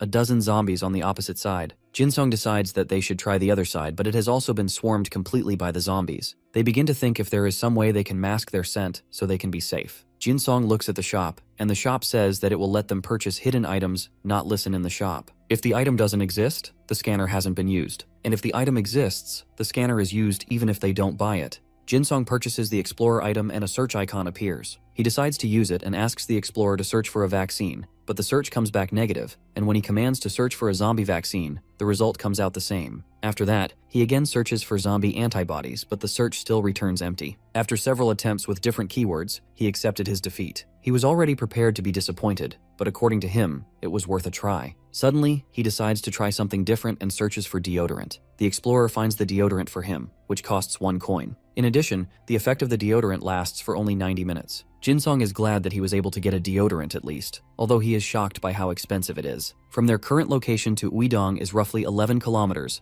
and avoiding zombies in the cold will take about 4 hours. He realizes that he and Seon-ah will need at least 3 deodorants each. He checks his coins and realizes that he has 7 left. Having no choice, he buys the deodorants even though he was saving up the coins. The protagonist grabs the deodorants and hands Seon-ah her bottles. Shocked, Seon-ah asks him how he got them. The hero claims that he found them in a bag on the platform. Seon-ah wonders if they will work or not, and Jin-sung suggests giving it a try, and if it doesn't work, they can return. The two then apply the deodorant on their bodies and their backpacks as well. Once they are ready, they step out of the subway. The protagonist suggests that they speed up because they might run into zombies. Just then, the wind starts blowing really hard. Seon-ah spots a zombie nearby and tells Jin-sung about it. They walk closer to the zombie, and to their surprise, it does not move or react to them. They wonder if the deodorant is working, but then the zombie lets out a scream into the air. They are left wondering if the zombie noticed them. However, they stay still, and fortunately the zombie turns around. The two then realize that the deodorant is actually working. Jin-sung suggests that they keep going. After a while, they walk past a gun shop. Seon-ah notices that the store looks untouched and believes that either raiders have cleared it out or the shop owner is still inside protecting it. Jin-sung suggests that they continue moving and save the shop for another time because anyone inside would likely be armed. Not long after, they arrive at Suyuri Station. Jin-sung is not impressed with the journey so far because he believed they would already be in Uidong by now. He then suggests that they start looking for a place to spend the night. Seon-ah offers to check the right side while Jin-sung checks the left. They assess the area and notice that some of the windows are still intact. Then Jin-sung finds a place with the door locked, but zombies are wandering around the area, so he realizes the place is not suitable for them. He regroups with Seon-ah, who also was not able to find a good place for them to stay. Jin-sung's ideal location is somewhere safe that is not overrun by zombies and sealed enough to keep new ones out. The two then enter a building to explore. After some time searching, Seon-ah believes the coast is clear because there are no zombies nearby. She tries opening one of the doors, but it does not budge. Seon-ah then suggests that they break it down. However, Jin-sung warns not to do it because the sound of breaking glass could attract zombies. Seon-ah agrees with him, but just as she is about to give up, Jin-sung insists that there might be another way. In hopes there is, he scans around on the shelves, in the cupboards, and manages to find some spare keys. Amazed, Seon-ah wonders how he happened to know they were there. Jin-sung explains that he had noticed earlier that the cafe stays open till late, and that there are always shifts between those who close the store and those who open the store. Since keys often get misplaced, they usually hide a spare key nearby. Using the keys, he opens the door and the two gain access to the cafe. They search the place and are fortunate enough to find flour and eggs that are still untouched. Seon-ah questions what they should do with the flour, and Jin-sung suggests leaving it and coming back for it later since it is heavy to carry. Seon-ah proposes hiding it instead, and the protagonist agrees with her idea. In addition to the food, they also found a power bank and a wristwatch. While sitting down, Jin-sung remarks that at their current pace, they should be able to reach the warehouse by the next day. He then adds that it would be unfortunate if they fail to make it. Jin-sung reveals that they only have 4 chocolate bars left. Seon-ah expresses her worry, thinking there might already be people at the warehouse just like the ones at the gun shop. She then comes up with another idea and says that they should set up a code word in case either of them gets into trouble. Without arguing, Jin-sung agrees with the proposal, and Seon-ah begins thinking of a code word for them.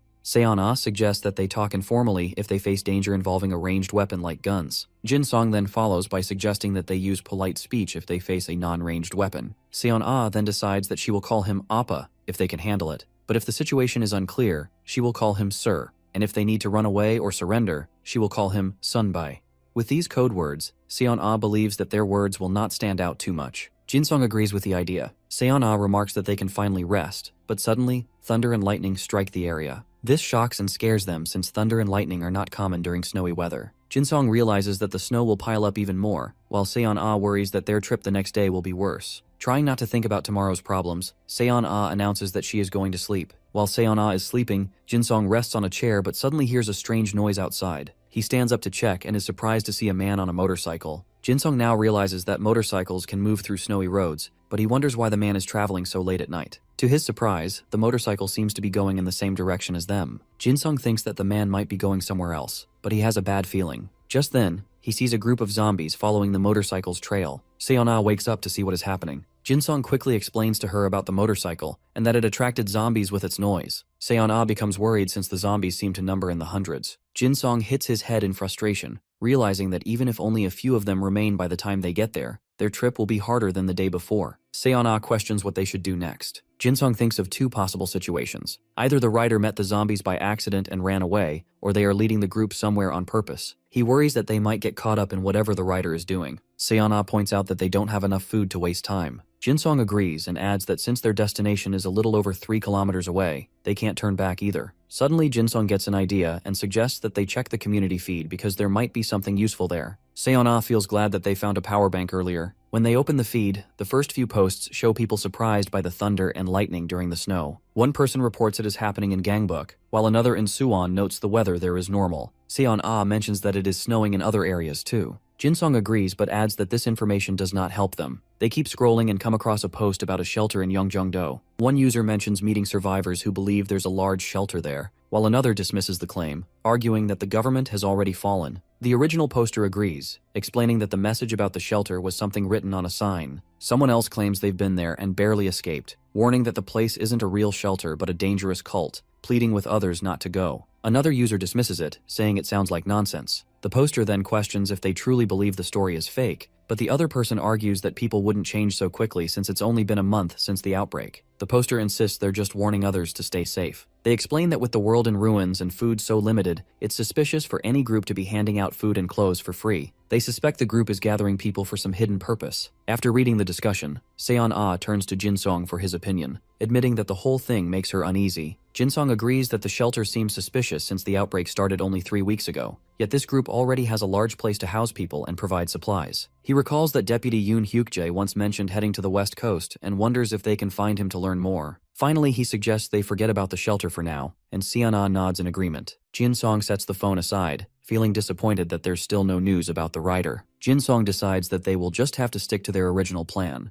They finish the last of their chocolates and continue their journey toward the warehouse. However, Jinsong warns Seon-ah that they may have to stop or go back if they meet a group of zombies on the way. Soon after, they use the last of their deodorants, and Jinsong tells Seon-ah that they need to move quickly since there are not many zombies on the streets. A little later, Seon-ah whispers that they must be close now. Jinsong scans the air as the fog thickens, cutting off their view. He checks his watch and frowns as the deodorant's effect fades. If they run into zombies, he warns, they'll have no choice but to fight. Just then, Seon-ah sees the warehouse's gate and quickly calls Jinsong's attention to it. Jinsong's face lights up with joy at how big it is. He feels sure that with the warehouse, they will not have to worry about supplies anymore. Seon-ah tries to open the door, but it will not move. She feels that something is wrong since the warehouse used to be open, and now there is barbed wire on it that was not there before. Jinsong wonders if she's been there recently, and she explains that her last visit was a few months ago. Our boy suggests they look for another way in. Soon, Seon-ah spots a section of the fence where the barbed wire is missing. She tells Jinsong she's going to climb over, but he stops her, warning that it's too dangerous to enter without knowing what's inside. He's also uneasy about why that part of the fence was left open. Seon-ah reminds him that they have no other choice. The deodorant's effect is gone, and they need both shelter and food. Hearing this, he agrees but tells her to be careful since there might be danger inside. Seon-ah steps back, runs forward, and uses his hands to help her climb over the fence. Sitting on top, she mentions that the warehouse looks empty. She announces that she is going to jump down, but she does not know that a strange person is hiding behind some cover. Just as Seon-ah lands, the person appears behind her, points a gun at her head, and tells her to raise her hands. The strange man searches Seon-ah's body and feels relieved when he finds no weapons on her. He asks if she has any companions, and Seon-ah answers honestly, mentioning that her friend is outside the building. He inquires how many, and she explains that there is only one. The man then orders her to call her companion and tell them to come through the front gate. With a gun pointed at her head, Seon-ah informally calls Jinsong's name and tells him to come to the front gate. Jinsong immediately knows that something is wrong when he hears this. Because she is speaking casually, he realizes she is being held hostage by someone with a gun. He also notices that she used his name, which means they can handle the attacker. The protagonist reaches into his backpack and takes out the gun he had hidden inside. He tells the attacker that he is coming forward just as asked. The hero hides behind the gate, and when the attacker shouts at him to drop his weapon, Jinsong makes it seem like his spear is his only weapon. He drops the spear and slowly starts walking out. The protagonist feels unsure about what to do next, because his gas gun has a short range, which means he needs to get closer to use it, but he cannot move any nearer without being noticed. Jinsong decides to trick the attacker. He mentions that he dropped his weapon and tells the man to let his companion go. The attacker orders Seon-ah to move forward. Once the attacker is close enough, Jinsong jumps out from his hiding spot, points his gun at the man, and screams at Seon-ah to bend. Seon-ah, ready for action, quickly bends down before either of them fires. The hero shoots first, and the gas hits the attacker's face, making him scream in pain. While screaming, the man fires his gun too, but the bullet barely misses. The protagonist runs out into the open as Seon-ah rushes to get behind the man and tackles him to the ground. Jinsong pulls duct tape from his backpack and throws it to Seon-ah so she can tie him up. Just then, Jinsong hears the noise of zombies getting closer because of the gunshot. He yells at Seon-ah to grab the key from the attacker. The man screams and refuses to hand it over. Seon-ah shouts at him to give her the key, while Jinsong warns that the zombies are coming closer and they are running out of time. Seon-ah kicks the man hard and searches his pockets until she finds the key. She runs to the gate and tries to open it. While the hero fights off the approaching zombies, Seon-ah keeps trying the different keys, but none of them seem to work. A zombie suddenly charges at the protagonist. He dodges, and the zombie slams into the gate. At that moment, Seon-ah manages to unlock it and screams for the hero to get inside. The two of them quickly rush in and close the gate before the zombies can enter. Seon-ah locks the gate with chains and a lock while checking Jin-sung if he is hurt. The protagonist assures her that he is fine and checks if she is okay. The hero says that the gunfire was what attracted the zombies and suggests that they go inside for now. But when they turn around, they realize that they still have to deal with the strange man. The man is screaming in pain because the gas hurt his eyes. Then the protagonist suggests that they should get him into the building. The two grab him, and just as they raise him, they realize that it is assistant manager Choi Jae-sung. After they have settled inside the building and Jae-sung has washed off his burning eyes, Seon-ah asks Jin-sung if Jae-sung is the one he met in the first-floor security room. The protagonist agrees. Seon-ah whispers to the hero that she feels guilty since she didn't expect that they would meet him in such a strange way. The protagonist advises Jae-sung not to wipe his eyes with a towel. The manager admits that he knows, but his eyes still hurt. Our boy apologizes, telling him that the effect of the gas gun will last for at least a day. Jae-sung remarks that he is in trouble now. While making tea in the kettle, he adds that there would have been no need for a fight if they had told him beforehand. But at the same time, he has no excuse since he was the first to use violence. The hero thanks Jae-sung for understanding. The manager then offers the two a warm cup of tea. As they enjoy the tea, Jin-sung questions Jae-sung about when he arrived at the warehouse, and he reveals that he got there 3 days ago. He confesses that the real reason he came was because of the solar panels. Seon-ah's face lights up in shock when she hears that there are solar panels in the warehouse too. He adds that he was about to install them when he saw the two of them in the morning. He explains that he initially placed them on the lower windows, but because the efficiency was low, he had to move them up to the roof. Seon-ah wonders if it is difficult to manage the roof when it snows. The protagonist is relieved that the situation worked out well since Jae-sung was unwilling to leave the warehouse in the first place. Jae-sung then reveals that he is thinking of covering the solar panels with glass to prevent the snow from falling onto them. He mentions that there are a lot of supplies for them to work with. Jin-sung then inquires with Jae-sung if there is enough supply in the warehouse. The manager explains that the warehouse is well stocked on construction materials, but when it comes to food, there is some doubt. Seon-ah wonders if it is because the food supply is in sight too. Jae-sung agrees and reveals that when he went there to check it out, the roof of the building had collapsed under the snow. He only managed to bring back what he could from the area. However, none of the food would spoil because it is frozen. He tells the two that once they have enough manpower and equipment, they can retrieve more food supplies. Our hero is relieved to hear this. The protagonist then brings up the big question. He apologizes for arriving uninvited and asks Jae-sung if they can stay at the warehouse. Jin-sung reflects that in this world, survival belongs to those who act first, and that working together is the best way to keep the place safe. Jae-sung respectfully agrees. The protagonist and Seon-ah both breathe a sigh of relief, their tension fading into quiet excitement. Jae-sung reveals that he was already planning to ask them to stay. After what happened between them earlier, he realized that he didn't have the manpower to defend the warehouse. He knows that more people will come, and if he stays alone, he will eventually lose the warehouse. Jae-sung is glad that the two showed up at the right time to become his allies. Jin-sung thanks Jae-sung for trusting them. Seon-ah then points out that the zombies are still all around the warehouse. This surprises the manager, who believed that the zombies would have spread out. Hero then questions Jae-sung about how he was able to get his hands on a gun, and he reveals that he picked it up from a dead police officer who had killed himself. He mentions that he has seen the bodies of several people who chose to end their lives rather than become zombies. Jae-sung explains that he took the gun and kept it with him for self-defense. However, he ended up using it uselessly. Jin-sung then inquires if there are any bullets left in the gun, and he denies. The protagonist remarks that it's unfortunate. Seon-ah is thankful that with the zombies lingering outside the warehouse, outsiders will not have easy access to the building. The protagonist agrees, calling it a hidden blessing. Just then, Jin-sung's stomach growls and Jae-sung asks if he has not eaten. Moments later, Jae-sung prepares ramen for them. The duo is captivated by the food, and Jae-sung offers to prepare more for them if they want. Excitedly, Seon-ah reveals that they have something, and the protagonist looks confused. Just then, she pulls out 2 cans of beer. While they enjoy the ramen, Jae-sung asks if they should raise a toast. They then toast to new allies and the ramen using the beer. After they are done eating till they are full, Jin-sung mentions that it has been a long time since he last had a full meal, and that it feels good to eat something hot. He talks about how his stomach is full, his body is warm, and he finally has a place to rest. He admits that all his worries have disappeared for that moment, and it feels peaceful.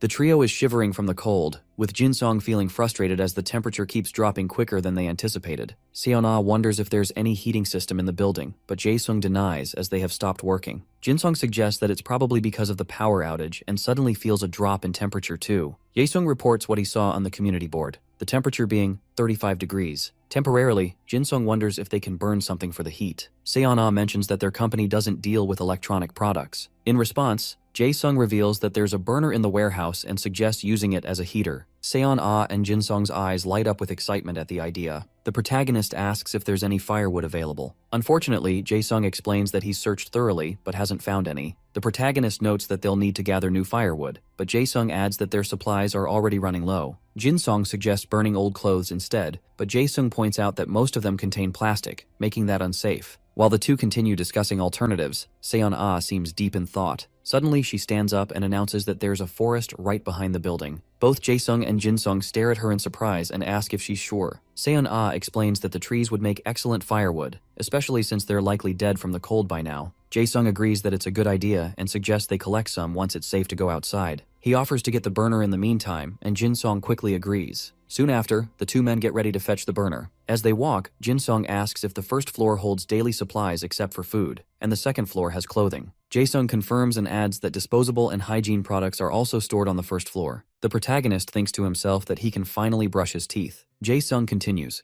explaining that heavier daily supplies, like laundry racks, are on the third floor, while kitchen supplies are on the fourth. Jin-sung remarks that pots, kettles, and kitchen knives won't be a problem anymore. Jae-sung agrees, but points out that kitchen knives aren't ideal for fighting zombies since they have short reach. He goes on to say that office supplies, such as pencils, pens, stamps, and notebooks, are kept on the fifth floor. Jin-sung thinks aloud that they probably won't need any of those. Lastly, Jae-sung mentions that the basement is used as a parking lot. The protagonist then asks about winter clothes. Jae-sung says there are plenty and suggests they pick some out after retrieving the burner. Jin-sung agrees, adding that there probably weren't many shoes. Jae-sung nods, explaining that he's been wearing multiple pairs of socks instead, though it feels uncomfortable in larger shoes. He mentions that his original shoe size is 270. Jin-sung then purchases a pair of winter boots for 3 coins. He realizes that whenever he buys something, the item appears exactly where he wants it. Taking the shoes out of his backpack, Jae-sung asks if something's wrong. The protagonist pulls out the boots and offers them to him. Shocked, Jae-sung questions how that's possible. Jin-sung replies that he had an extra pair. Grateful, Jae-sung tries them on and says they fit perfectly. The protagonist adds that they're well insulated and comfortable. Jae-sung thanks him again. The system notifies that an ally has been added. The protagonist now has 3 party members. Jin-sung realizes the system adds people as party members when he gives them gifts. As they walk through the hallway, they stop in front of the burner. Jae-sung points out that there are many others, but this one is best for indoor use. The protagonist picks up the burner and asks if they should head back. As they climb the stairs, he remembers that Jae-sung used to smoke and wonders if sharing a few cigarettes might help strengthen their bond. Before they can continue, Jin-sung tells them to wait, saying he has something the building doesn't. Confused, Jae-sung glances out the window, then his eyes widen as Jin-sung pulls out a box of cigarettes. Jae-sung shouts with joy, exclaiming that he hasn't smoked since the outbreak. The protagonist quickly explains that the cigarettes were meant for the ramen he made earlier. Jin-sung places 3 cigarettes in Jae-sung's palm, surprising him with the amount. Smiling, Jin-sung says they're a community now.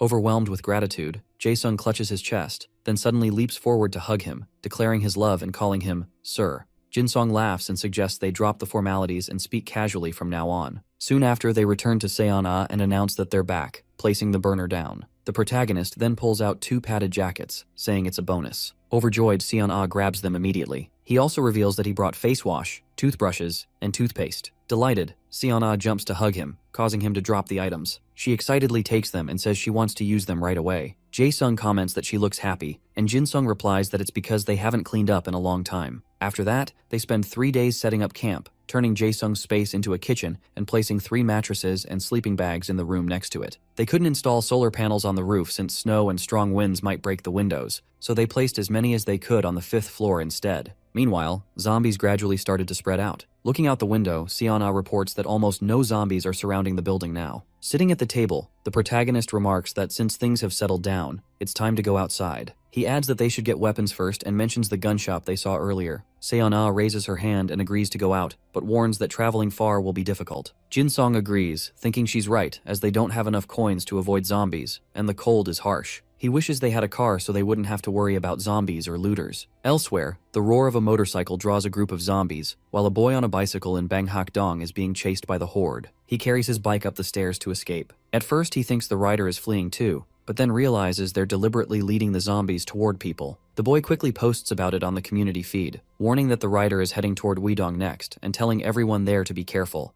After setting up the base camp, they agreed to assign different responsibilities to each member. Seon-ah is in the storeroom, carefully counting the dishes one by one. She is responsible for organizing the interior and managing the inventory in the storage warehouse. A moment later, Jae-sung walks in. Seon-ah turns to him and checks if he needs help with something. Jae-sung, who handles gathering information for the community, repairing supplies, and taking care of mechanical tasks, explains that he was supposed to test the repaired solar generator that day. Seon-ah nods, recalling that she remembers. He goes on that since it has been cloudy for several days, the generator hasn't charged at all, making the test impossible. No data is coming through, so he inquires if there's anything else he can do to help. As she places a box of dishes on a shelf, Seon-ah mentions that she needs to check the stock of kitchen supplies and asks for his help. Jae-sung agrees immediately and starts assisting her. Meanwhile, Jin-sung, who is in charge of patrolling the storage area, keeping watch outside and planning for future needs, is doing his regular rounds. During his patrol, he enters the storeroom and sees Seon-ah and Jae-sung working together. He greets them casually, surprised to find them there. Seon-ah smiles and returns his greeting. The protagonist wonders if Jae-sung is helping out, and Jae-sung nods, explaining that the weather is too bad for him to continue his own work. He mentions that the solar power system has completely shut down. Jin-sung remarks that he expected it since the weather outside is worse than before. He adds that it's not only cloudy, but also so foggy that one can barely see a few meters ahead. Seon-ah then queries if that means there's no battery power left at all. Jae-sung explains that all the batteries are completely drained, and there's no way to recharge them for now. Seon-ah remarks that it's been a long time since they last checked the situation outside. Jin-sung agrees and tells them they should have a quick discussion about it. After their discussion, the protagonist gets ready to head out. He puts on his winter clothes, laces up his shoes, pulls his hood over his head, and prepares his bicycle. Jae-sung and Seon-ah stand near the gate to see him off, both looking worried. Standing beside his bicycle, Jin-sung notices their expressions and wonders why they look so tense when he's the one leaving. Seon-ah expresses that they can't help but worry whenever he goes out alone. Jin-sung steps closer, places a reassuring hand on her shoulder, and explains that someone has to take the risk. If another group were to break into their hideout while he was gone, they'd be completely defenseless. He lightly taps the modified spear she made for him and assures her not to worry, saying that with this weapon, he can take care of himself. He promises her that he'll be careful. Seon-ah tells him to stay safe, while Jae-sung guarantees that they'll manage things at the base. As the protagonist turns to leave, he pauses and looks back, telling them that he'll bring back both the induction cooker and the gun they need. Seon-ah responds that she packed a rope in his bag to secure the cooker to the bicycle and added a note with substitute items in case he can't find what they need. Jin-sung thanks her as he sits on his bicycle, promising that he'll return soon. Seon-ah requests him to take care and reminds him that if things become dangerous, he should abandon the mission and come straight back. She opens the warehouse gate for him and watches as he rides off into the thick fog.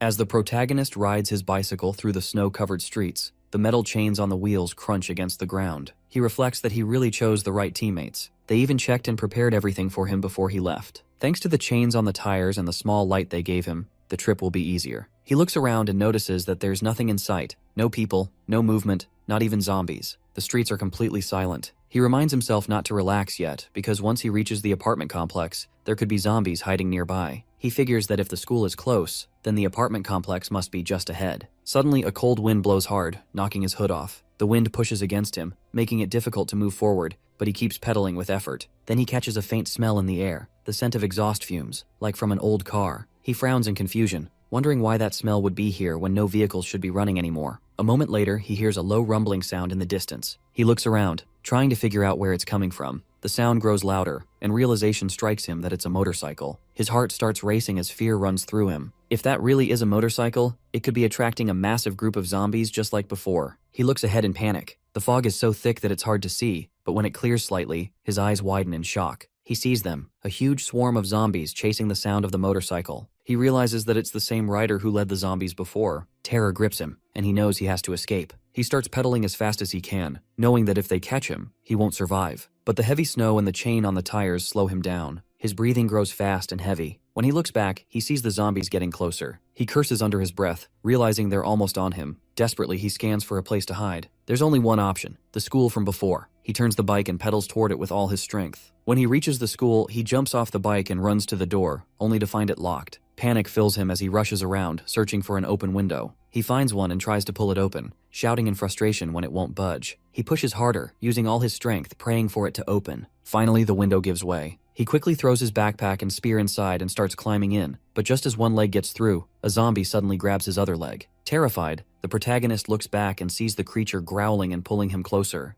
Terrified, Jin-sung kicks the zombie in the chin with his free leg, snapping its neck. He continues to kick and shout for it to let go of his leg, but when it doesn't, he grabs his spear and strikes the zombie's face with the back of it in frustration. Finally, the creature loosens its grip, and the protagonist collapses to the floor, exhausted. Just as the zombie begins to climb inside, he jumps up and slams the window shut. The zombie's hand slaps against the glass instead of his face. Realizing that if he had been a second slower, he would be dead, Jinsung falls back and sinks to the ground, completely exhausted. Meanwhile, at the base, Seon-ah anxiously taps her foot against the floor as she works in the storeroom. Jae-sung walks up behind her and wonders if she's really that worried. She admits that with the darkness outside, it feels even heavier. Jae-sung reassures her that she will be fine. She nods but still looks uneasy. After a short silence, Jae-sung mentions that his phone has charged to about 8% and questions if he should turn it on. Seon-ah checks if that would be okay. Jae-sung explains that if they use power saving mode, it will last around 10 minutes. Seon-ah admits that she hasn't checked in for days and is curious about the latest information. As Jae-sung logs into the community feed, she feels a sense of relief and thinks that the room suddenly feels a little brighter. In the community, a user discusses how zombies react violently to the scent of blood. They explain that they've been trapped in their home with 4 people, but 2 turned into zombies, so they locked them in a room. Everything had been quiet until that day, when the zombies caught the scent of blood and went crazy. Another commenter replies, mocking the original poster for not knowing that already and advising them to follow the updates. Seon-ah mutters that she already knows that, and Jae-sung agrees, scrolling to the next post. While they read, the protagonist quietly roams through the school's hallways, checking every classroom for zombies or survivors. Back at the base, Seon-ah points to another post, drawing Jae-sung's attention. It reports that the zombies are getting even worse. First came the wall crawlers, and now there are some massive ones. At the school, Jinsung enters another classroom and looks out the window. He sees zombies gathering around the building and wonders if it's because of that motorcycle again, or maybe a biker gang passing through that has attracted more zombies. On the feed, an anonymous user asks how big the zombies have become. The reply states that they're no longer human, with some now standing over 2 meters tall. Meanwhile, the protagonist spots an enormous zombie towering over the rest, its long hair swaying as it moves. Shocked and terrified, he curses under his breath, wondering what kind of monster it is. At the base, Seon-ah repeats the post aloud,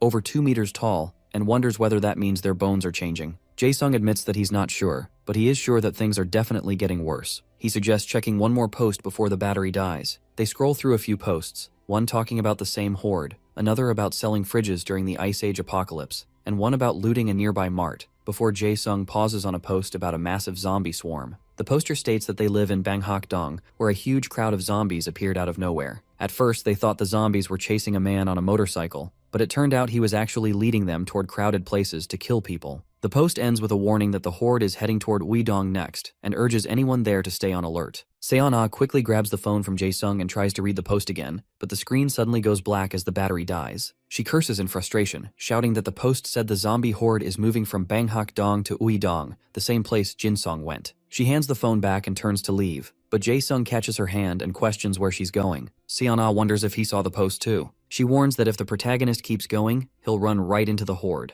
They have to bring him back. She adds that she's seen that massive swarm before when she was out with him, and if Jinsung runs into them, there won't even be anything left of him. Jae-sung is speechless as Seon-ah pulls her hand away and heads for the door. With a horrified look, Jae-sung mentions that it's too late. Confused, she demands what he means. When he hesitates, she urges him to speak. He finally explains that the post's timestamp was 4:20 a.m., meaning the horde would have already passed Banghak-dong by now and could be heading their way instead. Seon-ah stares at him, terrified, then nods slowly, acknowledging that she understands. Jae-sung places a reassuring hand on her arm and tells her that they need to hold their ground. They can't let the horde overrun their shelter too, and they have to keep a home for the protagonist to return to. He reminds her that this is exactly why Jinsung left them behind. Realizing he's right, Seon-ah admits that she wasn't thinking straight. She vows to stay and defend their base. Together they leave the room, preparing themselves for whatever comes next. Meanwhile, the hero keeps checking the classrooms when he hears something moving in the next room. He stops right away, thinking it might be a zombie, but then remembers that all the doors are locked except for the window he used to get inside. Maybe it's a survivor, he thinks, and they could help each other. He runs to the other room and slowly opens the door. Inside, he sees the shadow of a small figure. For a moment, his heart sinks, thinking it's a child. He feels sad, realizing that the kid never made it to a shelter. Thinking the boy's home must be nearby, he softly calls out to him. As the faint light from the window falls across the child's thin clothes, Jinsung's concern grows that no one could survive weeks in weather like this dressed that lightly. Then the light hits the boy's face, revealing pale, lifeless eyes and a twisted expression. It's a zombie. The zombie kid runs at him, and the protagonist, surprised, holds his spear and hits the zombie, knocking it down. A system notification appears, stating that Jinsong has earned 1 coin, bringing his total to 3. Looking at the little body on the floor, he feels sad and softly apologizes to the dead child. After gaining 3 coins, Jinsong searched the entire building but couldn't find any more zombies. With this tactical flashlight and the weapon, Jinsong moves ahead in the dark, having most of the items from the warehouse. Though our boy knows it is pretty bad, but there is nothing to be gained here. Looking out of the building's window, Jinsong just hopes that the zombies swarming outside disappear tomorrow morning. However, for safety's sake, the protagonist has brought a sleeping bag and emergency rations, so it is a good thing. Wearing the warm jacket, Jinsong remembers how Seon-ah had insisted he take it. Now, in the freezing weather, he feels grateful for it and can't help but chuckle. Now, being in the sleeping bag, Jinsong's nose has turned all red and his body is shivering with cold,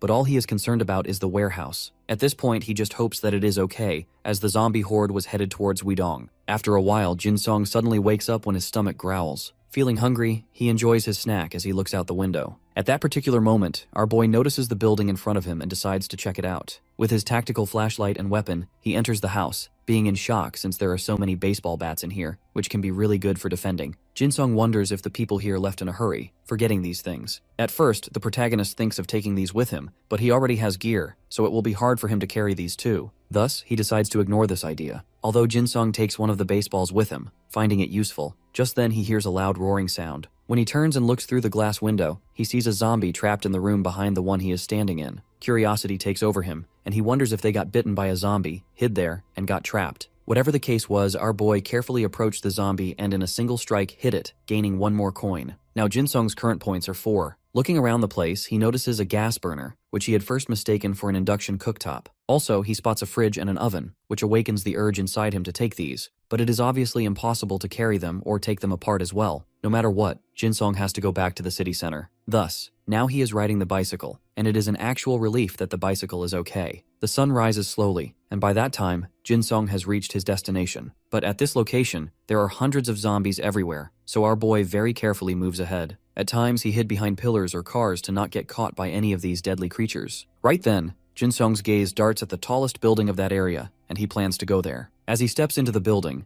Jinsong sees blood splattered across the floor and the place being completely wrecked, which makes him realize that there was a pretty intense battle here. To keep his bag from slipping off, he secures it to his back using small chains. With that, he begins to explore the building. After a while, Jinsong finally reaches the top floor. His eyes land on apartment 2001 and he reaches for the door. The moment it reacts, Jinsong realizes that if he presses it to open, the alarms will go off. Thus, very cleverly, he uses his gear and slams it on the door. In an instant, the door opens. The house looks pretty messy, and it is evident that whoever left was in a hurry and panic. Now, in a very relaxed manner, our boy looks around. His face lights up the moment he sees that this place has an induction cooktop. Very happy, Jinsong removes its plug from the switchboard and places it near him. Spotting a bed, he lies down, thinking to rest before leaving, as it has been so long since he last slept in a soft bed. Being comfortable, our boy practically melts on the bed, but chaos and bad luck seem to have him on speed dial because at that moment, he hears a loud noise. At first, Jinsong thinks it is a zombie, but when the noise keeps coming, he stands up and glances out of the window. His eyes widened with shock to see zombies crawling on the walls of the front building. He wonders if the noise came because of a zombie falling, but it is kind of confusing. Why are these zombies crawling that building for no reason? Curious and puzzled,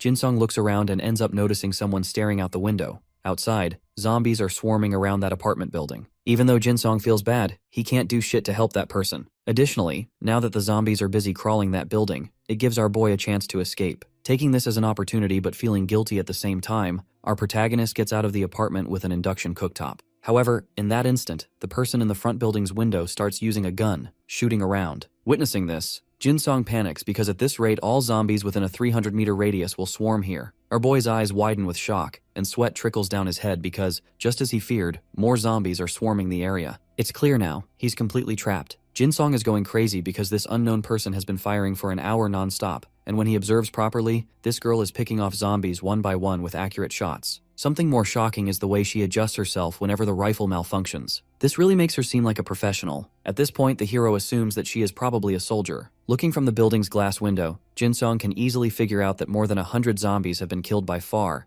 and if they both formed an alliance, then all those kills would have turned into coins. Though, the idea of teaming up with this girl is actually not that bad because she will be reliable, and he will have a gun for his defense as well since it looks like that she has got plenty of bullets and weapons to spare. However, sitting on the ground, Jinsong decides to take at least a dull day before these zombies finally scatter. but for now, he just has to wait. In that instant, loud shrieking noises start coming again. Upon looking, Jinsong finds out that these deadly creatures are swarming once again. At this point, even the gunfires have stopped. The scary part is that Jinsong only has food left for a single day. This makes the hero regret that he didn't run earlier when the situation was not this serious. For now, all Jinsong can do is to wait until the horde scatters. Thus, Jinsong decides to sleep, but it is 1 a.m. and he is tossing and turning in bed, unable to sleep. He recalls that the swarm went toward the logistics warehouse earlier, but he forces himself to calm down, whispering in his mind that everything will be fine. Having nothing to do, Jinsong opens his system window, being very sure that once he gets into the logistics warehouse, he should be able to scavenge most of what he needs, and maybe there will even be something special. He looks at the unopened mystery box in his system, having this urge to know what comes out of it, but it requires 10 coins, though he needs it open. Otherwise, he won't be able to decide whether it is worth buying more later. Just as he is thinking about all this, a loud explosion echoes in the area. Panicked and scared, Jinsong runs towards the window, wondering if the blast happened because of those men who blew up the subway to block the tracks. Panic washes over his face when he notices the zombies moving towards the south, which makes him realize that the noise came from the south. Taking this as an opportunity, our boy carries the induction cooktop and finally manages to place it on the bicycle. Very carefully, he tries to get out of the apartment, but it only sounded easy because even right now, so many of the zombies are in front of the building. Peeking out of the ground floor's door, Jinsong wonders what to do. The idea of killing them comes to mind. Just then, he notices the shooter woman, who is trying to get out of the front building just like him. As the protagonist waits there, he notices the girl moving swiftly, maybe towards him, but her movements are without any wasted motion, which makes our boy puzzled. Is she from some kind of special forces unit? However, finally the girl has come face to face with our boy, aiming her gun at him, which confuses him, and he raises his weapon as well. The girl clarifies that she has no intention of harming, but why the hell is she not putting her gun down? The girl wastes no time and asks whether our boy is alone or has some companions. Putting his weapon aside, Jinsong informs her that he is alone, and he also has no intention of attacking her. Hearing that, the girl puts her gun down, smiling warmly, being glad that she finally saw another survivor after a very long time. That being said, both of them officially introduce themselves, and it turns out that the shooter girl's name is Park Si-hyun. Now that they both greet each other and shake hands, Si-hyun tells our guy that there are tons of zombies outside and not many in the building, so they should head inside for a while and rest for a bit. Sitting on the staircase, the shooter girl questions our boy if he lives alone. Being aware that she is pretty strong and has dangerous combat skills, our boy is not certain if she can be trusted, so he decided to lie for now. Thus, he admits that he's living alone, and then asks her the same question. After a moment of silence, Si-hyun reveals that she had some comrades who came out of the military with her, but they all died. Elaborating further, she explains that they had their base on the outskirts of Banghak-dong, but then that wave came through just now, and this was the reason she ended up alone. Yet, while running away, she ended up being trapped here. Hearing all this, Jinsong wonders why this girl is calling the zombie horde a wave. Also, he notices that she blames someone who ruined her plan and made her stuck here like this. Though Si-hyun doesn't go into details and asks our boy if he has any planned destination. Hesitating for a bit, Jinsong admits that he is going to get a gunshot, as in times like this, guns are mandatory for safety. Si-hyun completely agrees with Jinsong and asks if he knows how to shoot. When the hero assures her that he does, she opens her bag and shows him her rifle. Finally, our boy has gotten the gun he always wanted after this zombie horde. He is so grateful to her for giving it to him. Though she wanted to give him more ammunition, Jinsong understands that things might get worse, and what he's received is already more than enough. However, Si-hyun asks her once again what he would do now and where he will be going. Chuckling nervously, the protagonist informs her that he will be looking for a new base for now, as he wants a place where he can stay safely. Jinsong is being very cautious right now, as he doesn't trust her and doesn't want to reveal their base to her. Although he gets shocked when the shooter girl offers him to come with her since it feels safer to have a companion instead of being alone. Having said that, Jinsong is baffled, because this won't be benefiting this girl, so why does she want him to be her companion? The hero guesses that maybe she doesn't want to be alone emotionally. Therefore, our boy decides that it is a good opportunity to find out if this girl can be trusted, so he agrees to go with her. Deep down, Jinsong is very well aware that with Si-hyun's skills and weapons, their base will be 10 times safer. Just like that, Jinsong stayed behind, walking with his bicycle, while Si-hyun led the way with her gun and shot any zombie who came in their direction to clear their way. Studying her movements, Jinsong comes to a conclusion that if she ever became his enemy, then it would be terrifying because even when facing the deadly creatures, she is so sharp and composed. Pressing forward, before they know it, they are already in Sangmundong. Now they decide to take a short break here. In a nearby cafe, they find cans of sweets, which makes Si-hyun very happy. However, now that they have rested for quite a bit, they decide to move again. As they are heading out, the shooter girl tells our boy that they will try to find some supplies in the afternoon. Jinsong likes the idea because for now, food is what they need the most. The moment both of them start moving again, a silenced gunshot is fired in their direction. It passes so close to our boy's face that he can feel the air shift. Witnessing this, Si-hyun runs to hide behind a car and starts to shoot as well. Following her, Jin-sung wonders who these people are and if they have any grudge over the shooter girl or something. At this point, Jin-sung demands to know from Si-hyun about who these people are and if she knows them, but she doesn't answer him and continues focusing on shooting. Moreover, Hiro is taken aback when he hears these guys talking to her in English and even cursing them in the same language, which makes him realize that they are foreigners. These soldiers threaten the shooter girl to surrender or else she'll be dead, but Si-hyun is in no mood to give a shit. This continuous shooting makes Jin-sung terrified, and he tries to stop her because if they all don't stop, then the zombies will swarm them. Turning towards Jin-sung, she makes it clear that she will never ever surrender because they are the guys who raped her, and this is why she ran away. Upon hearing this, Hiro's eyes widen with shock, and he questions her, wondering if it's really true. The shooter girl snaps back, asking why she'd lie in a situation like this. While he is still puzzled, Si-hyun pushes our boy in front and uses him as a shield to run away. Scared and having no option, Jin-sung screams about surrendering. Though, in this chaos, the soldiers still manage to shoot this girl on her shoulder. While some soldiers rush towards the shooter girl, one of the soldiers, Brian, comes up to our boy and confirms if he speaks English. When Jin-sung assures him that he understands it, Brian asks him if he is Kelly's companion. Hearing the name Kelly, Jin-sung is caught off guard because this girl literally told him that she is Si-hyun. That being said, the soldiers exchange glances and smirk after getting to know that this girl even lied about her name. Moreover, the protagonist explains that he is not Kelly's companion. They just happened to meet a few hours ago and traveled together. To get more information, the soldiers ask for more details. Thus, our boy elaborates that she told him she was a former US soldier and was raped by them, so that is why she ran away. Upon receiving that information, Brian and the other soldier are surprised and reveal that she is the woman who betrayed them and was caught siphoning off food supplies. Also, in that process of fleeing, she shot 6 of their members. 2 of them are injured, and 1 died.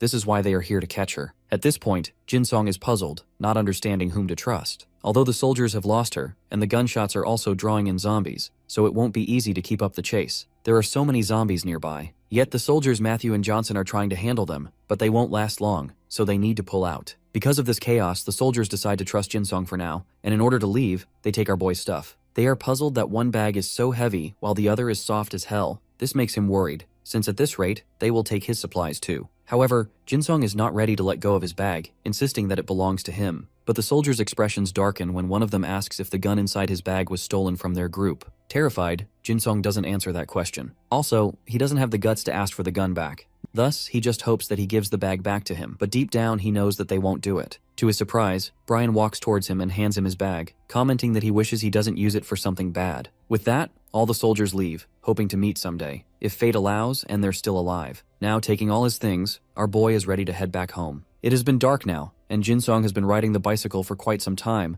but now his legs hurt, and it feels like a bullet grazed him or something. Having no other choice, Jin-sung leaves his bicycle on the road and walks on his own because he still has a long way to go. Carrying all his things, our boy continues his journey, recalling that he saw it on the map, and he should now be about 1.5 kilometers away from the warehouse. Still, just in case, our protagonist decides to use a deodorizer. Opening the shop window, our boy finds out that he has 16 coins, which leaves him shocked as hell. It was Kelly who took down all the zombies as they moved. It is very confusing. Were they at a party? But if that was the case, Jin-sung would have gotten a notification. Curious, our boy looks at his party members, which include Choi Jae-sung and Han Seon-ah. This makes him realize that the coins are from the warehouse kills. In that instant, Jin-sung's eyes widened with surprise. He remembers that the first zombie horde they saw was heading towards Uidong. So if it broke through and if a fight is happening to protect the base from the horde, this means our boy's companions are in danger. The moment realization hits him, Jin-sung starts running fast. Panic washes over his face and he just wishes that he is not late. At the base, Seon-ah and the deputy are struggling to keep the zombie horde from breaking in. But there are so many zombies that even when the gate is locked, they are scared. Therefore, grabbing their weapons and being in an attacking stance, they plan to block them at the stairs if they break through since normal zombies can't climb stairs. However, Four Eyes is scared because the zombies can't climb stairs by the cab handle. Having said that, Seon-ah admits that it is true,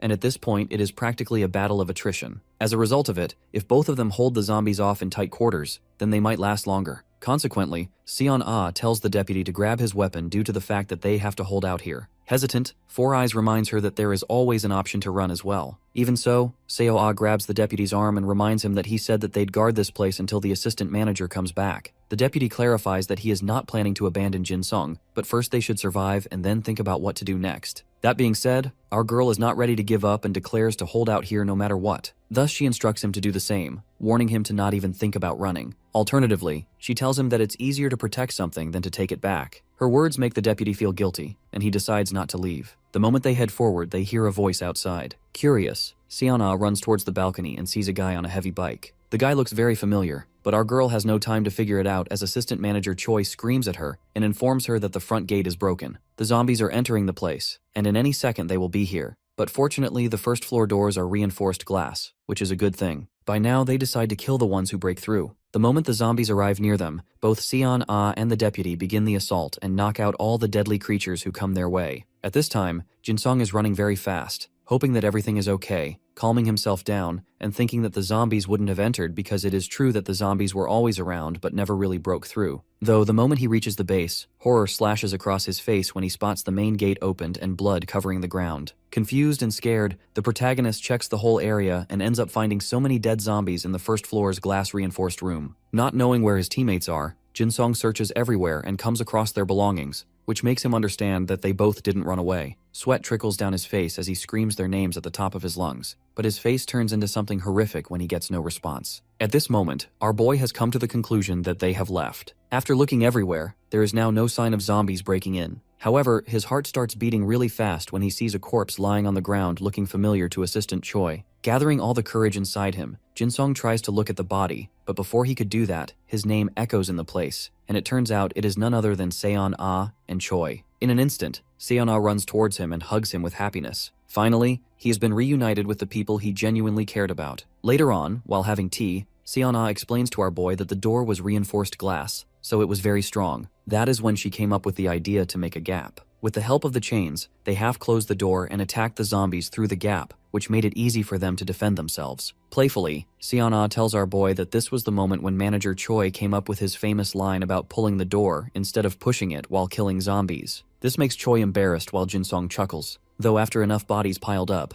the combines couldn't get close anymore. In the end, they looked at the door again and just held out. Additionally, after some time passed, the zombies disappeared again. Curious, the protagonist wonders aloud where the zombies vanished. Seon-ah explains that the iron door at the entrance was broken, and she and Choi went to Site 2 to find scrap metal to fix it. Hearing all this, Jin-sung praises them both proudly for working this hard. Alternatively, with a giant grin, he shows them that he bought whatever was needed, including the induction cooker. Seeing that, Choi gets happy due to the fact that with this they can build a generator. Trying to brag a little, our boy mentions how heavy those were to carry. That being said, Seon-ah compliments him for being this considerate. Now Jin-sung announces the last item he's brought, teasing that it deserves a drum roll. They are looking carefully at the bag, waiting for the reveal. The moment Jin-sung reveals the gun, both Seon-ah and Choi squeal with happiness, because this is an actual jackpot. Shocked, the manager asks if the protagonist actually went to the gun shop to get it. After Jin-sung denies it, they demand to know where he got it from. Just like that, our boy tells them everything that happened while assembling the wood for the preparation of food. While Seon-ah worries that our boy must have been terrified, Jin-sung is more concerned about why they're putting so much effort into dinner today. But the moment he gets to know that they are having chicken finally, his eyes light up with shine. Choi explains that they picked up a good amount of food while collecting scrap at Site 2, and tonight they will be having a party. By now, it has been almost 2 hours, and the roasted chicken smells so heavenly that their mouths are literally watering. After waiting so long, all three of them eat the roasted chicken, which literally vanishes all the tension in their minds for the time being. Being full, they all talk about how this time needs to be cherished as well, as they don't have any office or responsibility other than surviving.